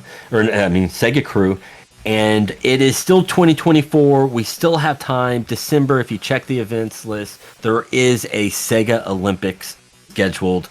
I really want to do Sega Olympics. Sega's all about the sports games. I love sports games. This is just a casual event. It can be speed runs. If you want to organize a race, we can do races, but really it's just about showcasing these games, whether it's casual, just filthy casual, or even blind, or a speed run, whatever level. We really want to put this together. So I'm going to put up a sign-up sheet on Discord sometime next week for Sega Olympics. Check out those dates. I think it's like 7th, 8th of December, whatever that Saturday, Sunday is. And that'll be our next event. Will be Sega Olympics. Home Run Derby, absolutely. Whatever you guys want to sign up for, it'll be a lot of fun. There's winter games, summer games. I remember Zetox mentioning American Gladiators game, and it's just like that works. That can be Sega Olympics. It doesn't even have to be specifically sports. It could be racing. We've had, Jet Set Radio, our first Sega Olympics. I mean, our definition of sports is very broad. We just want, again, we're SegaCrew, we're super cash. So if you can bend the definition of sports to meet a game you want to put in there, yeah, we'll take it. My favorite example about how much we can bend is that one year for the Halloween event, somebody played Garfield because it has one level that has a graveyard. Perfect. Yes. Opening level too. So you go right in and it's spooky. And then the rest of it's not. Well, Egyptians, mummies, that scares me. That's my favorite example to use when I'm like trying to tell people, hey, like it doesn't have to be. We bend as long as it's somewhat in the realm of my favorite was licensed a-thon. So any licensed game, whether that's a McDonald's game, like the McDonald's Treasure Land Adventure, or yeah, absolutely. My favorite was No Diggity doing Outlander, because at one time it was licensed as Road Warrior, but that fell through and it became out. And we're like, yeah, that's close. We'll take that, Yeah. I think that was at the event that he got the world record. It was. Yes. It was. Yeah. Worth it. Yeah, pool. Instance says some pool. That's perfect. Play Lemmings. I did. We let Katak play Lemmings.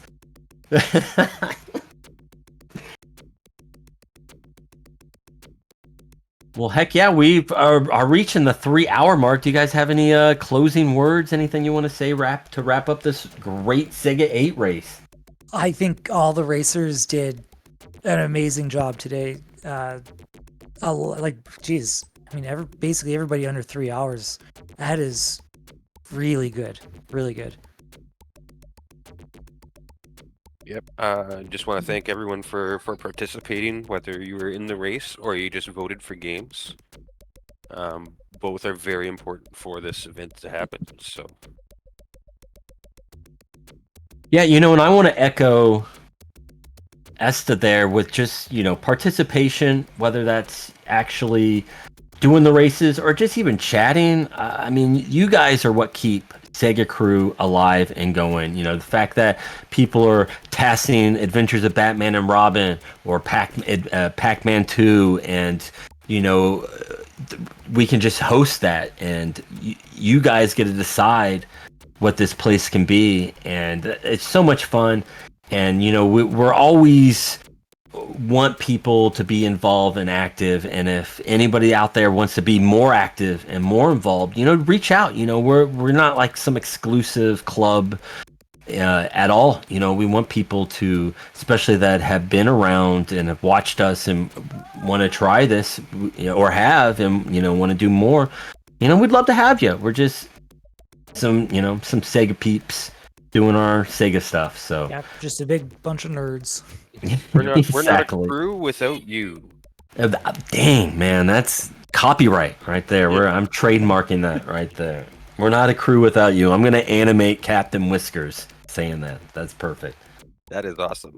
Well, I wanted to say good job to all the racers today, and it's always a pleasure to, from the reveal list day all the way up till race day, just seeing the racers on Discord just picking apart things. It's always a pleasure. Yeah, and I love how Jodo just said, thanks for the encouragement that it doesn't need to be so serious as they take 5th place. What an amazing run. Again, you never know what you can do until you do it. And I'm so glad that we give a lot of people, including myself, opportunity. I remember Paul, Paul has, if you haven't followed this channel, SegaCrew Replay. It's so much fun because it's just a hodgepodge shuffle of all our VODs that we've ever done. And to see, me 5 years ago or whatever it was, and just how big of a doofus, and still am, but maybe just a little bit more polished of a doofus, and just having an outlet like SegaCrew. And that is so cool to see Jodo say that, we encourage, the only thing we did was just give you guys an outlet, and then come in 5th place, an amazing time, and just great job to everybody. Yeah, but a few new people as well. Yeah, I mean, it's always great to see new faces. I mean, every year it always seems like we're getting more and more new faces, and a lot of returnees as well. So, and we'll keep doing it if you guys keep playing it. Hell yeah. All right, well, yeah, Cashline is getting close to the end, so shall we get that started? Absolutely. We'll go over there and let's root on Cashline as they finish up the SEGA8 number 5 2024. Thanks everyone so much. Have a great weekend. Cheers. Yep.